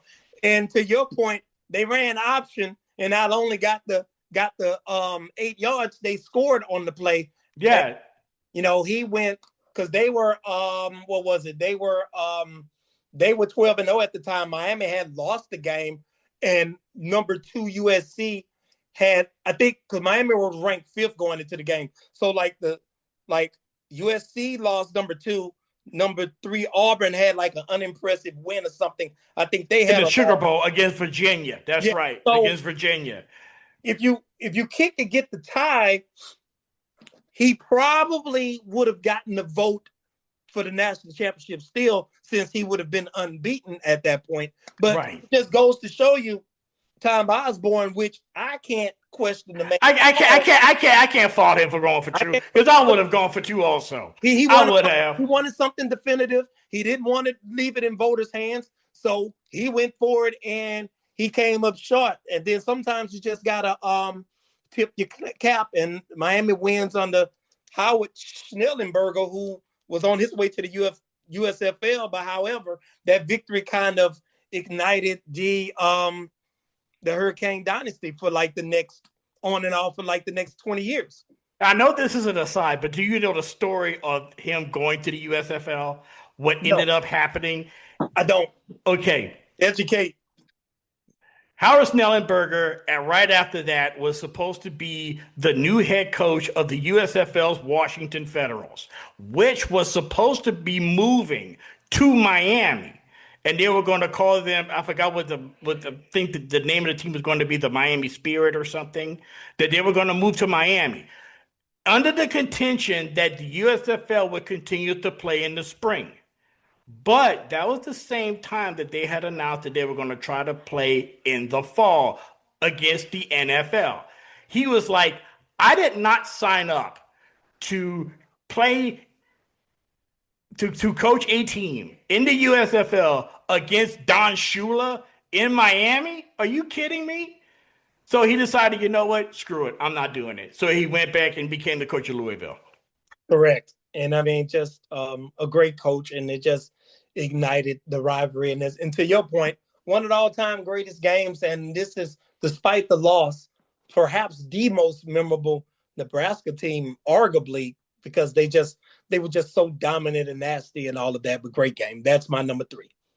Okay, my number 2, continuing the controversial theme, and this one was for a game. One of the most famous college football games in the 1980s. So good, so controversial, and so famous. It was basically became famous because of a T-shirt. And I'm talking about the 1988 Notre Dame Fighting Irish, national champs, 12-0. And that season, they beat the University of Miami in one of the most anticipated games in the history of college football, known forever as Catholics versus convicts. Tremendous game. I remember, to your point, due to such the polar opposites of the culture and the perception of both teams, it was just a match made in heaven in terms of drama, in terms of build up. To your point, the Catholics versus convicts T-shirt really fueled the build up. And in a lot of instances, the actual game itself does not live to the build up, but it lived to the build up and then some, because it was relatively early in Lou Holtz's tenure, if I remember. Yes. And Miami, the dynasty had been established by then. So this was kind of like a litmus test. Like, okay, Notre Dame, they hadn't been good since the 70s. And it was kind of, remember they had Jerry Foss and fired him. And it was kind of like, okay, we're going to see if they're for real today. And then, that day, the game unfolded. Right. They finished 12-0 in 1988. They beat West Virginia, who was also undefeated, in the Fiesta Bowl that year, 34-21. They averaged 32.6 points per game, led by quarterback, one of my all-time favorite college quarterbacks, Tony Rice. Running backs, Tony Brooks, Mark Green, and Ricky Waters. Wide receiver was the Rocket Raheem Ishmael. Defensively, Michael Stonebreaker, Chris Zorich, Todd Light, and Pat Terrell. That defense, my God. How could you throw on those guys? Like a Stonebreaker. Boy, that's a damn name there, boy. That's a darn good name. But that was a very, very good team, man. Tony Rice, because you remember not too long after the Miami game, they had a 1-versus-2 matchup against USC versus right? They beat the Trojans and they beat the brakes off of them too. And Yep. I mentioned the Fiesta Bowl win over West Virginia. Quick shout out, historically speaking, sports podcast family. One of the baddest dudes that ever lived, Major Harris, quarterback. Yes, sir. West Virginia, bad dude, man. But that was a really fun season because they had that option going, and it was a really, really, really good season. And then Lou Holtz's antics, like he could never get away with any of that now. No. He gets to the sideline, grab him by the mask, and yell at him. And he couldn't get away with that. But since it was Notre Dame, he could. Now, if it was like Bob Knight in Indiana, of course, he couldn't have gotten away with that even back then. But Lou Holtz, Notre Dame, the Subway alumni, and all of that, right. Key wins that year. First game of the season, they beat number 9 Michigan on a missed last-second field goal. Then they had the game against the University of Miami at South Bend. We're going to talk about that in a bit. And number 2 USC when they were number 1. Coached by Lou Holtz, their defensive coordinator was a guy by the name of Barry Alvarez, who would later resurrect the University of Wisconsin's football program. And he brought in guys like Ron Dane to run the football. And he brought back the University of Wisconsin back to national prominence after being pretty much the doormat since the 1960s. The first game of the year against Michigan, September 10th, 1988. The Irish won that game 19-17. On the final play, Mike Gillette misses a 48-yard field goal that would have given Michigan the win. The Irish hold on to win that game. And then you had their matchup, the Catholic versus Convicts game, University of Miami at South Bend. Game came down to the final minute. Miami quarterback Steve Walsh finds Canes receiver Andre Brown with 45 seconds left to get them to within 1. And that play was actually on the 4th and 10. Then Jimmy Johnson, the coach from Miami, decides to go for 2 and the win. Hence, just like what Tom Osborne did, what we talked about earlier. But this time, Walsh throws a pass to Leonard Connolly. The ball gets tipped away at the last second by Pat Terrell to hold on for the Irish 31-30 win over the University of Miami, which propels them to later on, a few weeks later, to beat up on Southern California at the Coliseum. And they end up in the Fiesta Bowl for the national championship. And what was so interesting about it was this is the second year in a row that the Fiesta Bowl determined the national champion, because the year before, the University of Miami lost to Penn State in the Fiesta Bowl. Yes. And it determined that and all of that, but they just went through and blitzed the competition. Now, each of your picks thus far, your theme has been controversy and all of that, and I had a slight dissension with the previous 3, but here, no, I have no dissension whatsoever. The only remote dissension I have is that, which it didn't matter because you have 60 minutes to win a ball game. But if I remember correctly, in that Miami game, it was Cleveland Gary got called for a fumble as he crossed the goal line. Yeah. Down or whatever. Yeah. I would have altered, but it's 60 minutes to win the ball game, several snaps between both teams. So you can't really hang your hat on that. I have no qualm with that pick whatsoever. They were one of the dominant teams of its time and of all time. In the Fiesta Bowl against West Virginia, unfortunately, the aforementioned Major Harris gets hurt on the 3rd play of the game. He injures his shoulder. Both teams coming into that game were independents. Notre Dame forever had always been an independent. They never really belonged to a conference. And this was before the Big East Conference in football, before West Virginia became part of that, became the charter members of the Big East Football Conference. But they were independent. They have been independent for years. Notre Dame coming into that game was looking for his first national championship since 1977. 3rd play of the game, Major Harris separates his shoulder. Don Nehlen said later that they had to abandon 80% of their game plan because of his injury.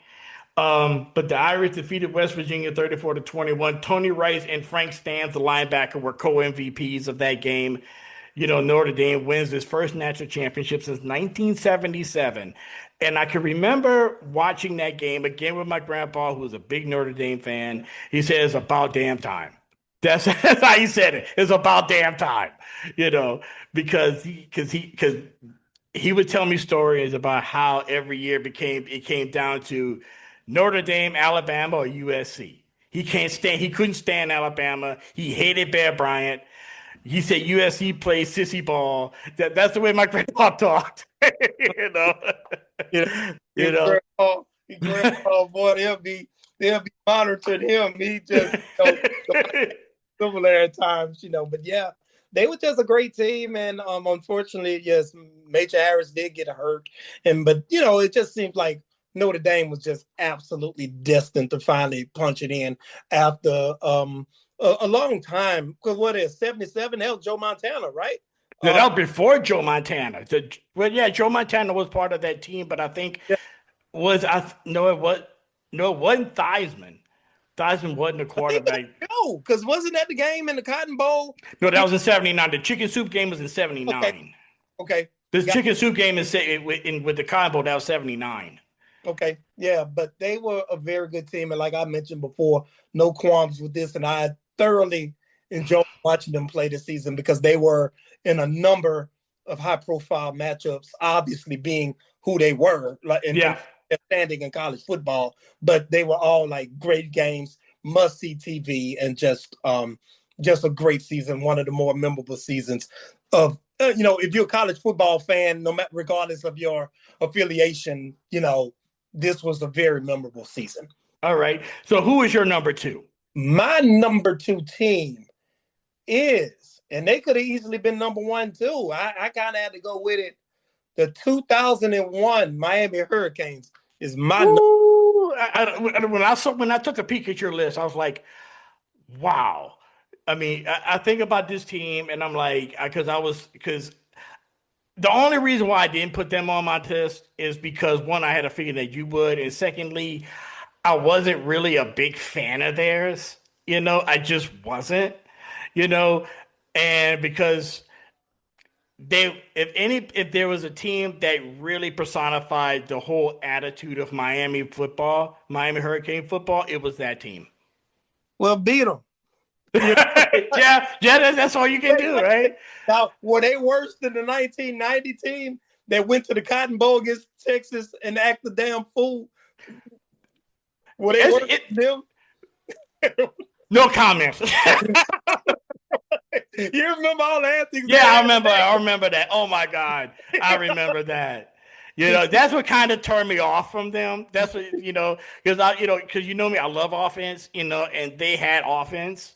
But there was just something about them that just kind of turned me off. I mean, no lie. They just did.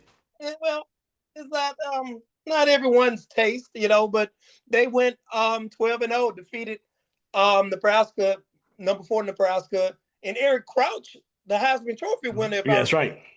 38-14 in the Rose Bowl. Well, where they played the Rose Bowl at to win the national title. No, I think it was the Rose Bowl. And then Coach Larry Coker, and then these were the Big East days. They were the champs of the Big East. They averaged 455 yards a game. They had a margin of victory of darn near 33. They beat 1, 2, 3, 4, 5 ranked teams, and they just they beat Florida State by 22. They beat Syracuse number 14 Syracuse 59-0. They beat Washington number 12 65-7, and you knew that was going to happen because you remember a couple years before, Washington had went in the Orange Bowl and snapped their home winning streak. That's right. Home winning streak. So you knew they had that date circled. They beat Virginia Tech 26-24, and then they beat Nebraska by the aforementioned 37-14. But this was just a who's who, because I'm back into the quarterback. But man, just imagine this backfield, man. They had, now, mind you, Edgerrin James left the year before. Yeah, that's right. Go to the coach the year before, and you still had Najee Davenport Clinton Portis, who rushed for 1,200 yards, 5.5 yards a carry. You had Frank Gore, the old Ford truck, just just never stopped. 561 yards, 9 yards a carry. Willis McGahee, 314 yards and 4.7 yards per carry. See, that's just ridiculous with the amount of running back talent that they had over there. I mean, you had Clinton Portis, Frank Gore, and Willis McGahee. I mean, bro, and come on. And Edgerrin James, who's a Hall of Famer, departed the year before. Yeah. And they came back. They came back with all of this. Okay, then you go to the receiving corps. Santana Moss departed the year before. Right. And the Hall of Fame, Andre Johnson stepped in. Yep. With 682 yards and receiving and 10 touchdowns. At tight end, they had Jeremy Shockey and Kellen Winslow Jr. at tight end, which is just crazy, you know. Then they had the great Brian McKinney on the O-line, you know, and then just this defense. Listen to these people. William Joseph, 7 sacks. Vince Wilfork. Jonathan Vilma at linebacker. DJ Williams at linebacker. Darryl McGlover at linebacker. They had Jerome McDougal at D-line. Matt Walters at D-line. Andre Williams at D-line. Then they had Philip Buchanan and Mike Rump at cornerback. And then they only had arguably the greatest D-back of all time at safety and Ed Reed, who had in 2 touchdowns. All of them on the same team. Now, I mentioned all of these names just to back into this. The quarterback, Ken Dorsey, finished 3rd in Heisman balloting that year. Right. Now, he was probably, and I understand this was especially the era. It seems like they're finally beginning to get away from that now. But this was the era where if your team was winning and had a dominant record, the quarterback, if he could walk and chew bubble gum at the same time, was automatically in Heisman contention. You know, if he could walk and chew bubble gum, pretty much. Because you remember Jay Barker from Alabama, right? Just a certified bum, and right. He was just a bum. And I don't want to talk about the guy like that, but there's no other way to describe it. But I mean, wasn't that like the year before or somewhere in that time period that Chris Winkie won the Heisman? Yes. You know, he won it the year before. And he was like 26, 27 years old, you know, and won the Heisman Trophy. And he was really a certified baseball player. And I was like, and I watched him play, and I'm like, this dude's not that good. And he won the Heisman, you know, and Michael Vick didn't, you know. And you remember the year before, Miami beat them head to head, and Florida State still got selected to play in the national championship game. That was when the national championship game, when like, I mean, you think about it, when USC was snubbed in, I think it was 2003, when LSU won their first national championship since 59, they played Oklahoma. Oklahoma not only didn't win the Big 12, they didn't even play in the Big 12 championship game, but got to play in the national championship game over USC. And the reason why was because they basically talked about, USC, the Pac-10 didn't have a championship game, for one thing, because they only had 10 teams. And secondly, you know, USC did what they were supposed to do, played in front. It wasn't their fault that the Pac-10 was down that year. Mm-hmm. And boy, did they make that right the next year, you know. But anyway, yeah, they had all of that, and it's like, dude, you read this roster, this guy might have been, and I'm being generous, maybe the 20th best player on this team, maybe, and he get to be 3rd in the Heisman balloting, and it was just an embarrassment of riches because, as you know, Larry Coker was not a very good coach. You know? It wasn't. No, he was a manager. He managed talent. You know, that's all you really needed to do with that team. With the amount of talent on that team, if you would have actually tried to coach that team, I think you would mess it up. Yeah. This team was basically, despite Ken Dorsey being the quarterback. Imagine if they'd have Michael Vick on with these guys. But anyway, you know, but basically it was an 8-cylinder Porsche. You know, you can't possibly lose the race unless you crash the car. You can't lose otherwise. It was just one of the all-time most dominant teams of my lifetime. Okay. Now we're up to number one. And I mentioned this team just a second ago, and they're my number one team, the greatest team I ever saw with my own two eyes. The 2004 USC Trojans. Fight on for USC. Fight on for USC. The USC Trojans. Pete Carroll won the BCS National Championship. However, controversy, once again, that 2004 was stripped by the NCAA for recruiting violation with the whole Reggie Bush thing. Okay. Due to NCAA sanctions related to Reggie Bush receiving improper benefits, the 2004 National Championship and 2 victories were later vacated. The AP, however, still recognizes USC as national champs. Matt Leinart won the Heisman Trophy that year. USC first unanimous national championship since 1972. The second team to go wire to wire as number one. But it was forced to vacate its last 2 games, which was against in-town rival UCLA and the Orange Bowl win against Oklahoma. Just once again, they're just a team, just an embarrassment of riches.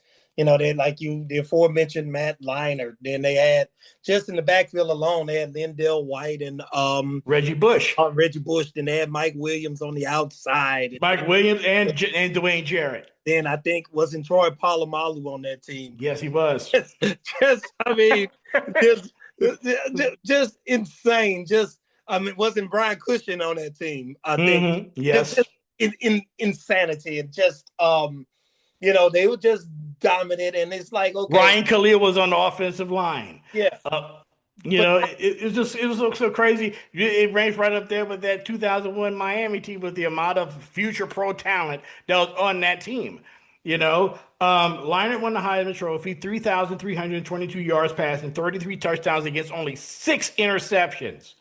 Okay, Reggie Bush, 908 yards rushing and 6 touchdowns, 43 receptions for 509 yards and 7 touchdowns. However, Lindell White led the team in rushing, 1,103 yards rushing and 15 touchdowns.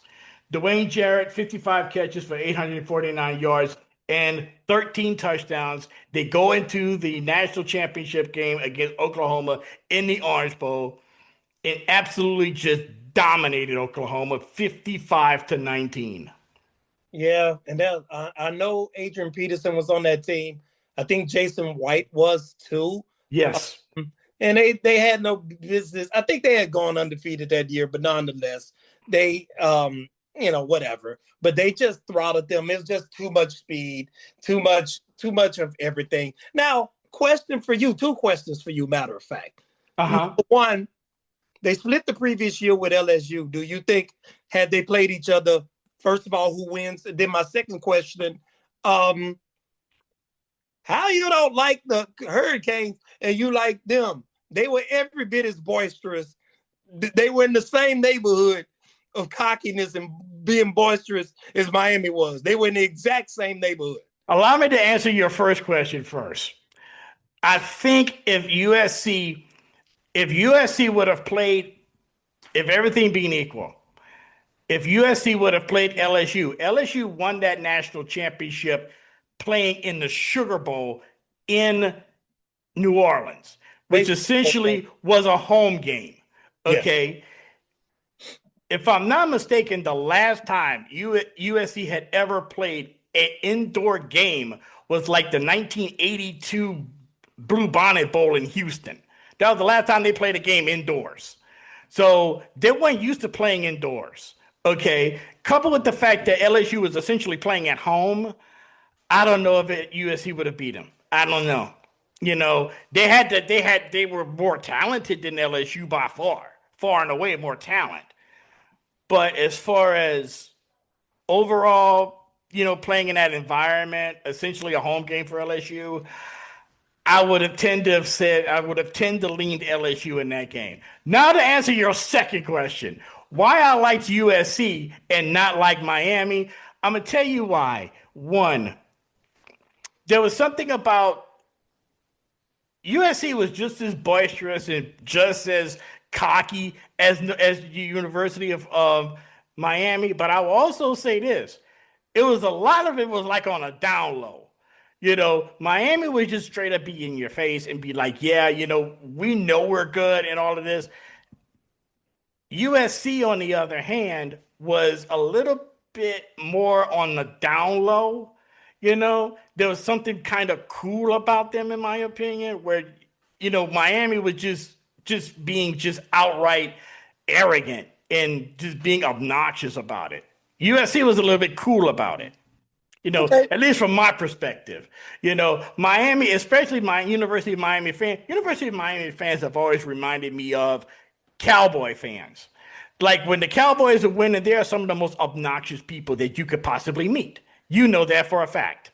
Cowboy Yes. fans, when they're winning and everything else, they're so obnoxious. Miami Hurricane fans, the same way. I can give USC, we're a little bit we have that West Coast cool about us. They have that West Coast kind of cool, that Miami does not have. And that's the reason why I like that West Coast cool, that West Coast vibe that they have. Okay, well, I can give you that, man. But they were a tremendous team, man, and they was extremely well coached by Pete Carroll, who had previously I know he coached the Patriots for sure. Did he coach the Jets or not? Yes, he did. Yes, he did. Coach the Jets. Then he didn't get a lot of success as in the pro ranks. He did okay, but not successful. So then he went to USC to kind of get his legs under them. Had a tremendous run, and then that kind of springboarded him back into the pro ranks where he had much more success the second time around than with Seattle, and then now, but of course, unfortunately, now he's with Las Vegas, and he with the Raiders. That doesn't count, man. That doesn't count, man. I'm not going to hold that against him, man. All right. The Raiders stink, so, Okay. They ended up beating Oklahoma 55-19 in the Orange Bowl. USC dominated the game. They led 38-10 at the half. The game featured 4 of the 5 2004 Heisman Trophy finalists in that game. Matt Leinart, Reggie Bush for USC, Jason White, and Adrian Peterson for Oklahoma. And the game, even though Oklahoma scored first, after Oklahoma scored first, USC was like, okay, they woke up, and then it ended up blasting them to bits and ended up winning 55-19. So USC, the 2001 USC Trojans, for me, my eyes, the best college football team I ever saw. Who is your number one? Before I reveal my number one, once again, I have no argument with your number one team. None. 0. Now, on to my number one team.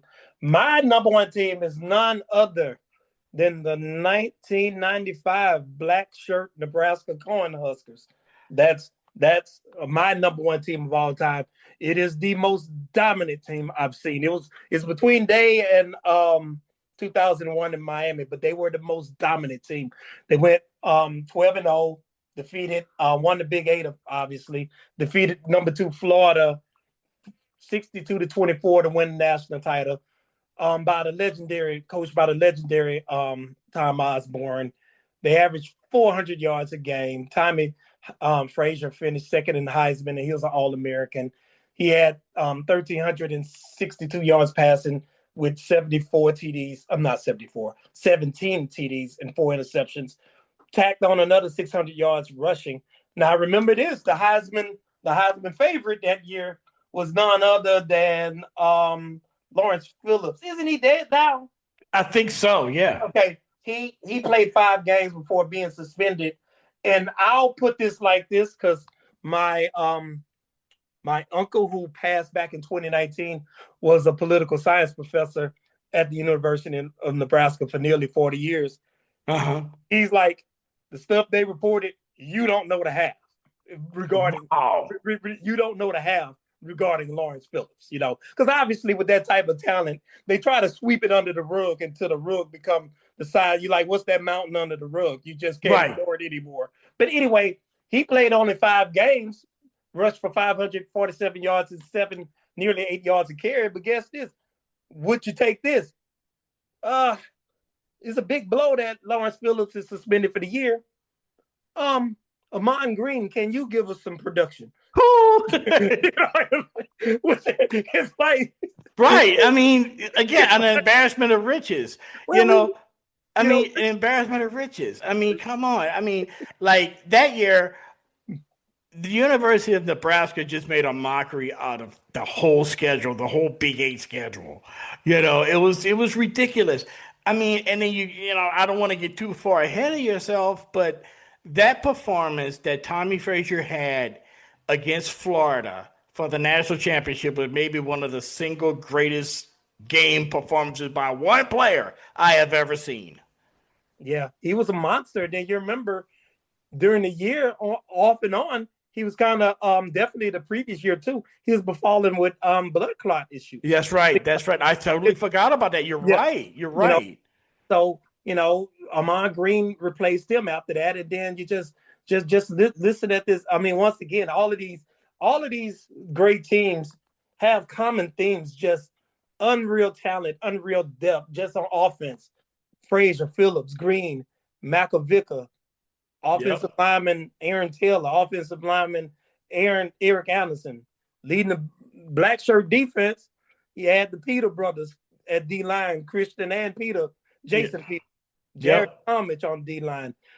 Grant Winstrom, who was a tremendous pass rusher and gave you a lot of good production for the St. Louis Rams. Then you had Doug Coleman and Jamal Williams at DB, at linebacker, and then for DBs, you had Michael Booker, Mike Minter, who used to make life miserable for me being a Saints fan when he played for the Bears, and Tyrone Williams. Now, I think what I don't want to take too long, but I think a key thing to note was, remember after that 83 game, Nebraska used to often win the Big 8 and therefore have to go to the their tie-in was the Orange Bowl at the time. Yeah. So they would always have to play one of the Florida teams, being either Florida State or Miami, and they would get run out of the building because, they're built for three cloud of dust offensively as well as defensively. So after being handled a few times, that led Tom Osborne to kind of revamp his approach, specifically defensively.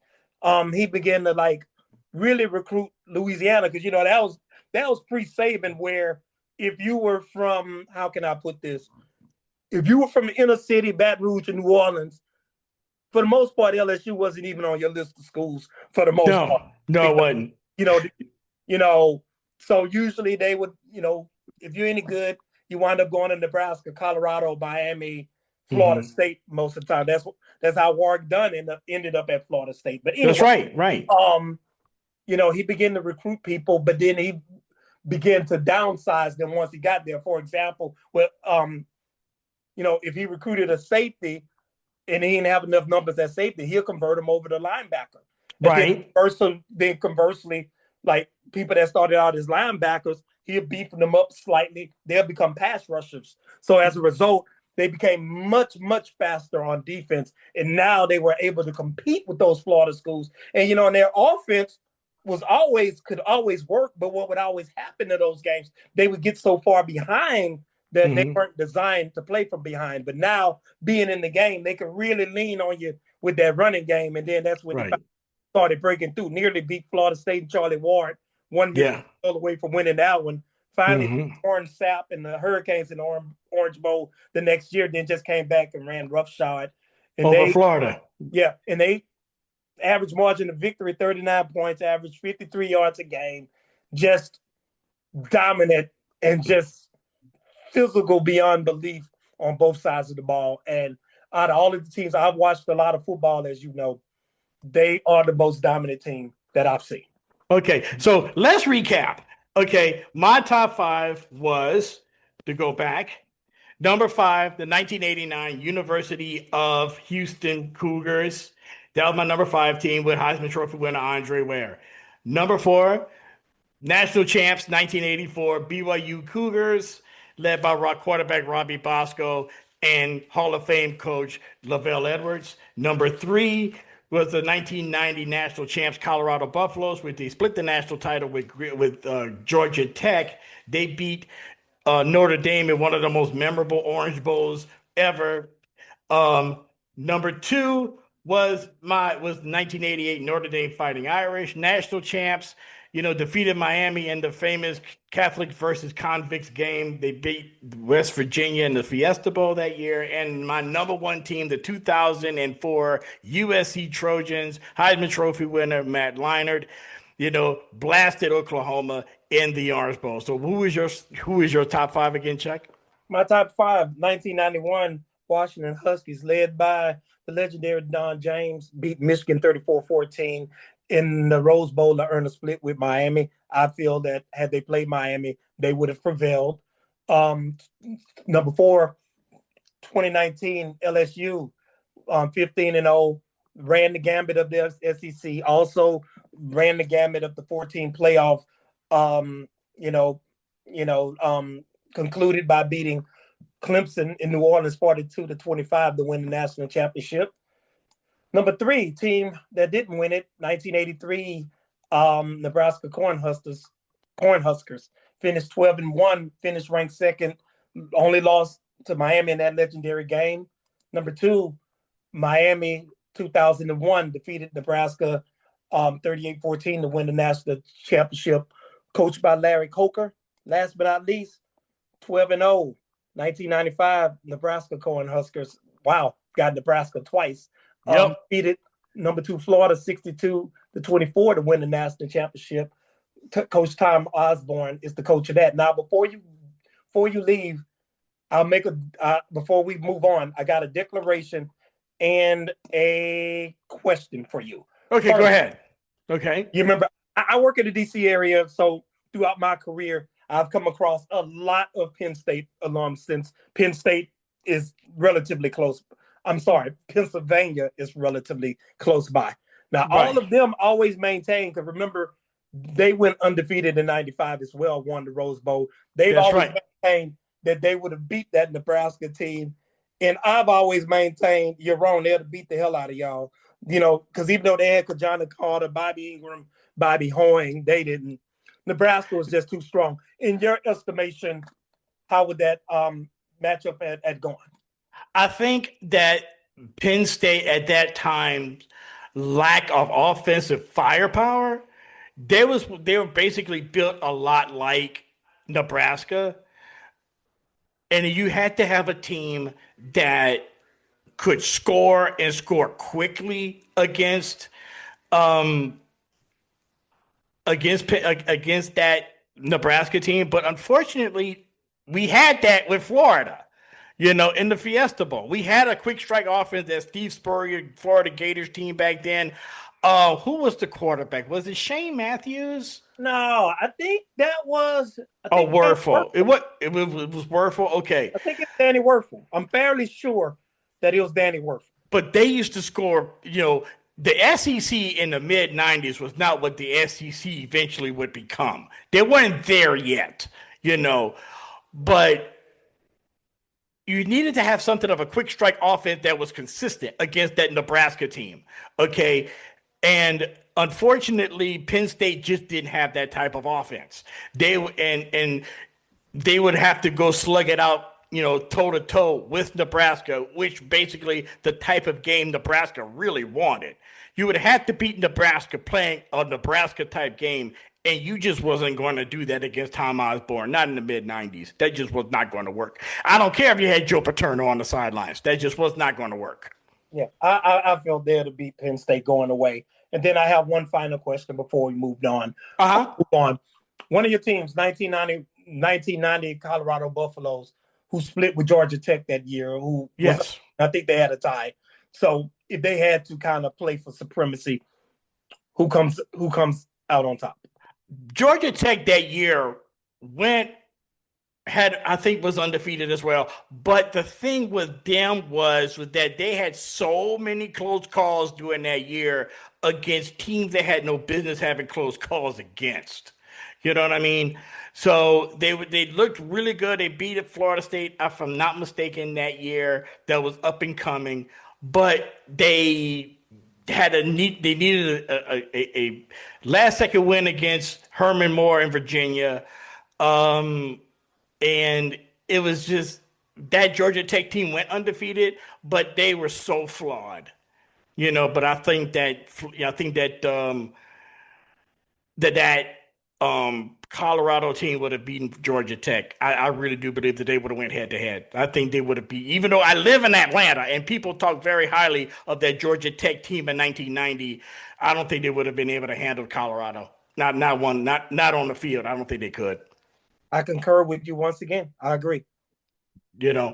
But right now, what we're going to do, we're going to take a short break, and we're going to come back to send a shout out to some coaches, and we're going to talk about a coach that, on my end, we're going to talk about a coach that had one of the great careers in the history of college football, and one that it gets overshadowed, but his contributions to the game was so impressive.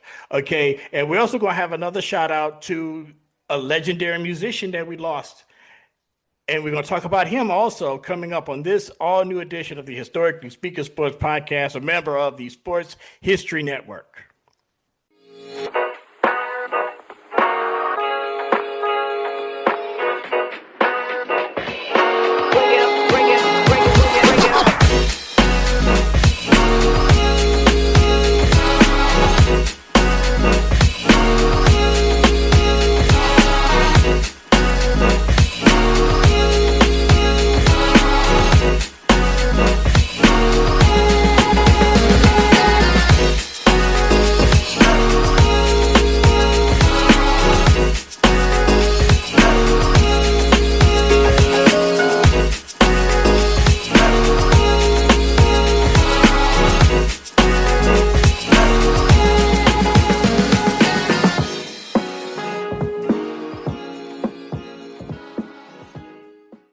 And we're back, and you're listening to the Historically Speaking Sports Podcast right here on the Sports History Network. I am your co-host, Dana Auguster, along with my partner in sports crime, Charles Combs. And we're going to close out the show with a couple of things. First off, our shout out to a couple of coaches that I think that over the years that people have forgotten how much of a contribution that these two coaches have made over the years.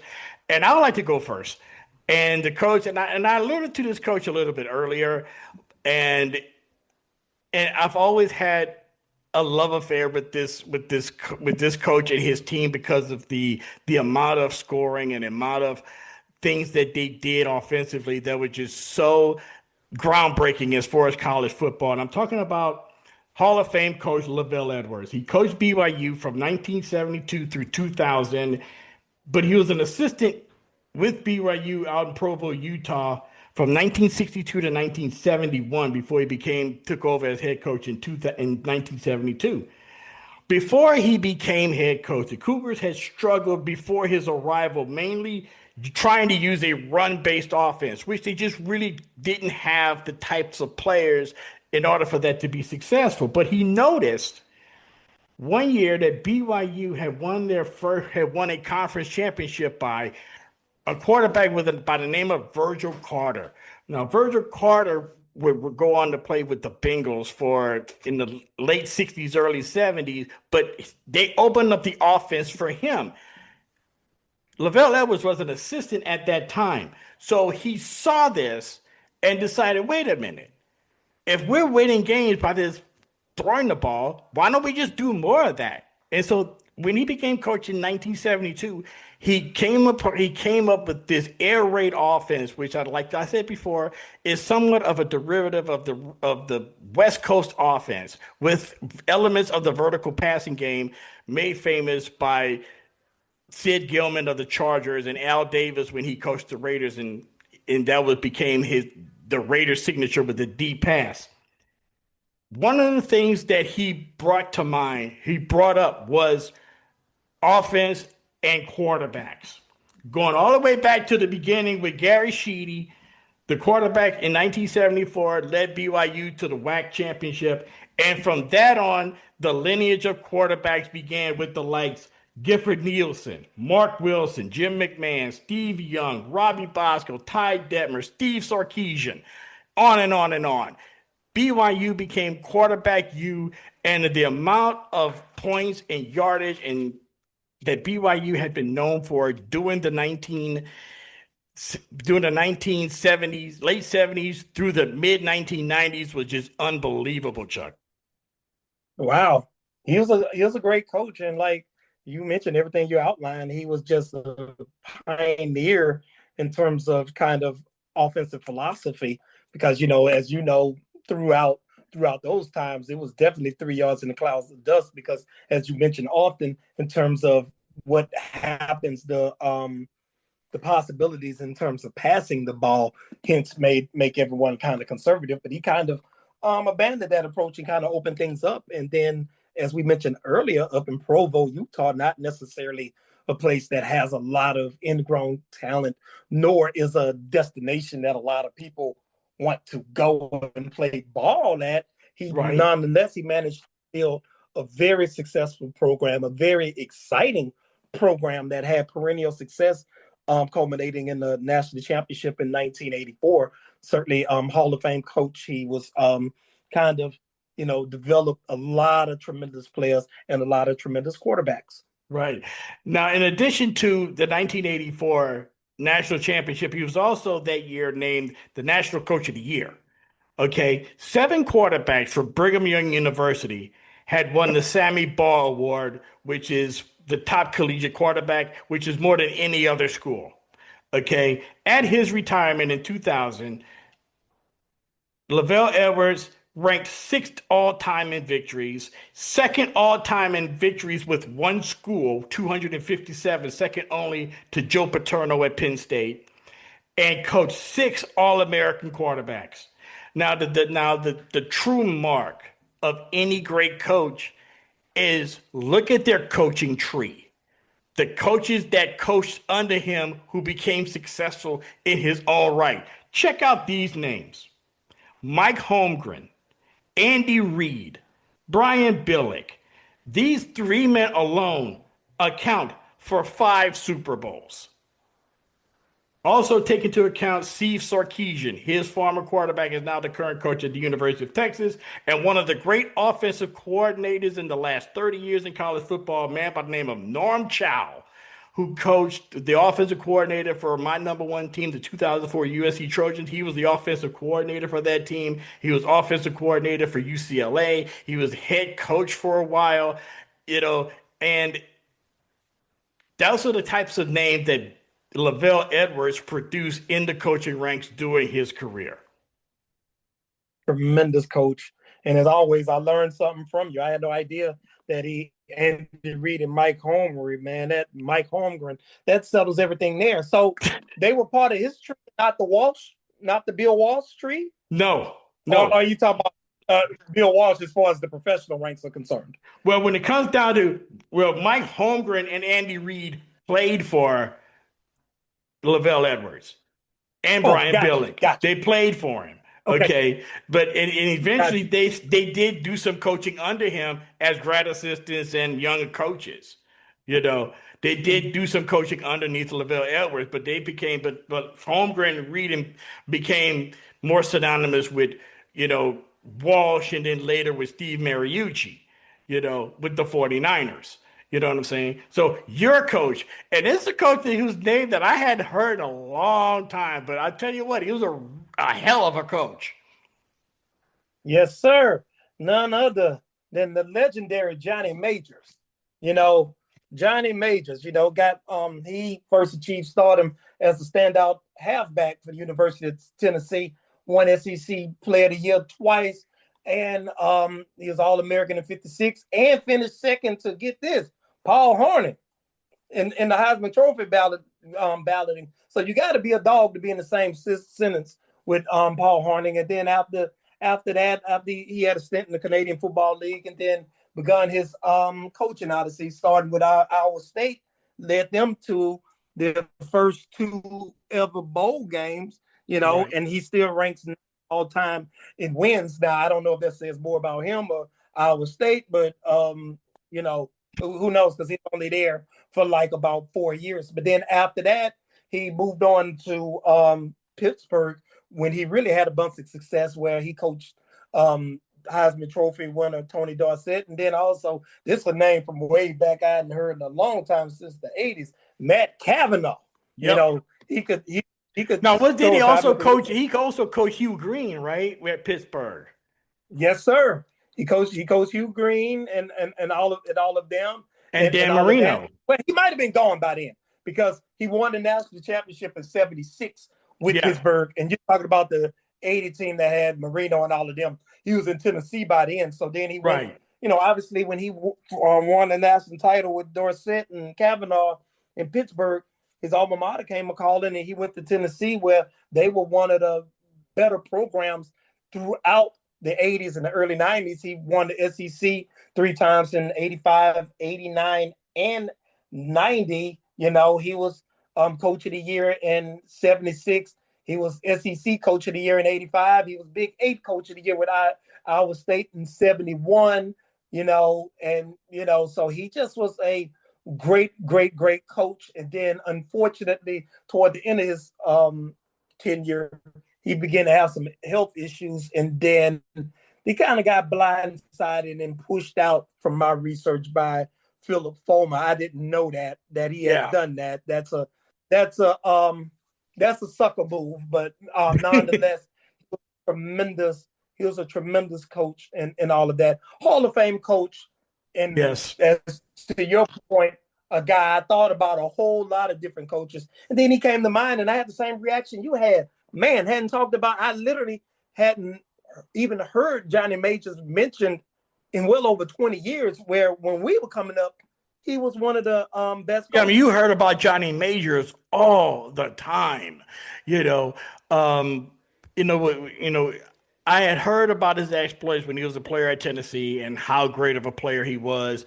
You know, those really good Tennessee volunteer teams from back in the day, you know, they were all very, very good teams, you know, and when he became coach of Pittsburgh, you know, with Dorsett and Cavanaugh that you mentioned, that's a name that I hadn't forgot about with Matt Cavanaugh, you know, career backup, but his college career was really incredible at Pitt. You know, and when you see Pitt football, you know, you think of first of Dan Marino, you think of Hugh Green, you think of Larry Fitzgerald, but you kind of, you know, you lose track of Cavanaugh, you kind of lose track of Dorsett, you know, and how great Dorsett was winning the '76 Heisman, you know, but Johnny Majors was all part of that, and then he returned to Tennessee, and you know, I remember there was, you know, doing his struggles at Tennessee, there was a bumper sticker that came out that said, quote, "We made a major mistake." Anyway, but this. Oh, wait, one final tidbit that I didn't know either. The actor Lee Majors, he erected his stage name because of Johnny Majors. Really? I never knew. I didn't know that. Now, that's something that I've learned something from you. You know, I didn't know that. Yeah, Fall Guy. Then I remember he and Linda Evans used to be on the Big Valley back in the days. You know, way back. You talked about me dating myself? Come on. Yeah. I used to love me some Mama Barkley. Mama Barkley ain't used to take no mess, man. You know? So, you know. Oh, my God. I mean, now you're bringing back memories of Saturday afternoons with my grandpa. You know, my grandpa, Adrian Augusta, we always talk about you here on the show. So you will always be alive for us. But anyway, you had one more shout out, and I think it's very appropriate for us, especially the type of show that we do. We would be remiss if we did not send a heartfelt, melancholy shout out to this guy. Man, shout out to my man, the legendary D'Angelo. You know, I'm not gonna lie, I've only cried over the loss of an artist one other time. And that was when Al Jarreau passed. I don't know why. I just remember how peaceful Al and joyful Al's music was. It was, right. But for D'Angelo, different reason, a more personal reason. He was just his music got me through a lot of challenging times in college. You know, we were broke. We didn't have nothing. We were trying to make sense of ourselves at the time. We didn't know whether or not anything would come of all of our fruits of our labor or not. Fortunately, it has. And then, you know, he's gotten me through some tough times because you remember your part time just whining and crying over the relationship I had at the time. Now looking back at it, my 50-year-old self, but he, his music kind of helped me through that process and all of that. And then he just always appreciated the fact that his music, he simultaneously celebrated the lineage of the past, like the old gospel, the Negro gospels, and the old gospels, the blues, then James, Jim, Prince, and Sly and the Family Stone. Oh yeah. While simultaneously breaking new ground. Yep. He was honoring the past while simultaneously breaking new ground sonically. And he's without question my favorite and best artist of the last 30 years. And I was so looking forward to new music from him. And I had the fortunate opportunity to watch him in concert in New York in 2015. One of my top 5 shows. I go to concerts a lot. Yeah, and, you do. And he's going to be greatly missed. Shout out, D'Angelo. Thank you for sharing your prodigious talent with us. Oh yeah, absolutely, absolutely. And this was a great show, Chuck. And once again, I'm glad that you were able to come on with me this afternoon to talk about these 10 outstanding college football teams that, fired up the imagination and made us remember them fondly. And once again, thank you guys for joining us, and we will be back soon for more. You're listening to the Historically Speaking Sports Podcast right here on the Sports History Network. Thank you once again for joining us for this podcast. And this podcast episode comes to you from the Bill King Memorial Studio in the sports wing of TM4 Enterprises, located in suburban Atlanta, which is in the shadow of Stone Mountain. Once again, don't forget to subscribe to the show to get new episodes when they are released. And as always, please tell your family, tell your friends, tell your coworkers. Hell, tell a passerby on the street if you think that they like sports history. And once again, please have a good time, being good to each other, and we'll see you next time. This podcast is part of the Sports History Network, your headquarters for the yesteryear of your favorite sport. You can learn more at sportshistorynetwork.com.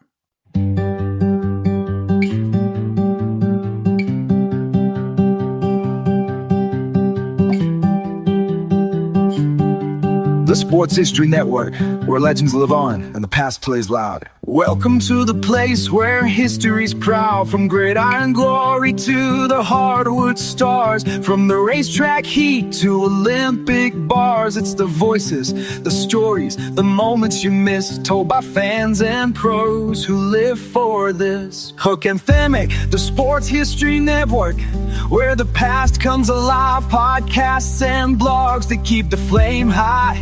From Babe to Brady, Alley to the Dome. If it's history and sports, then this is the home. SportsHistoryNetwork.com, the headquarters of sports yesteryear.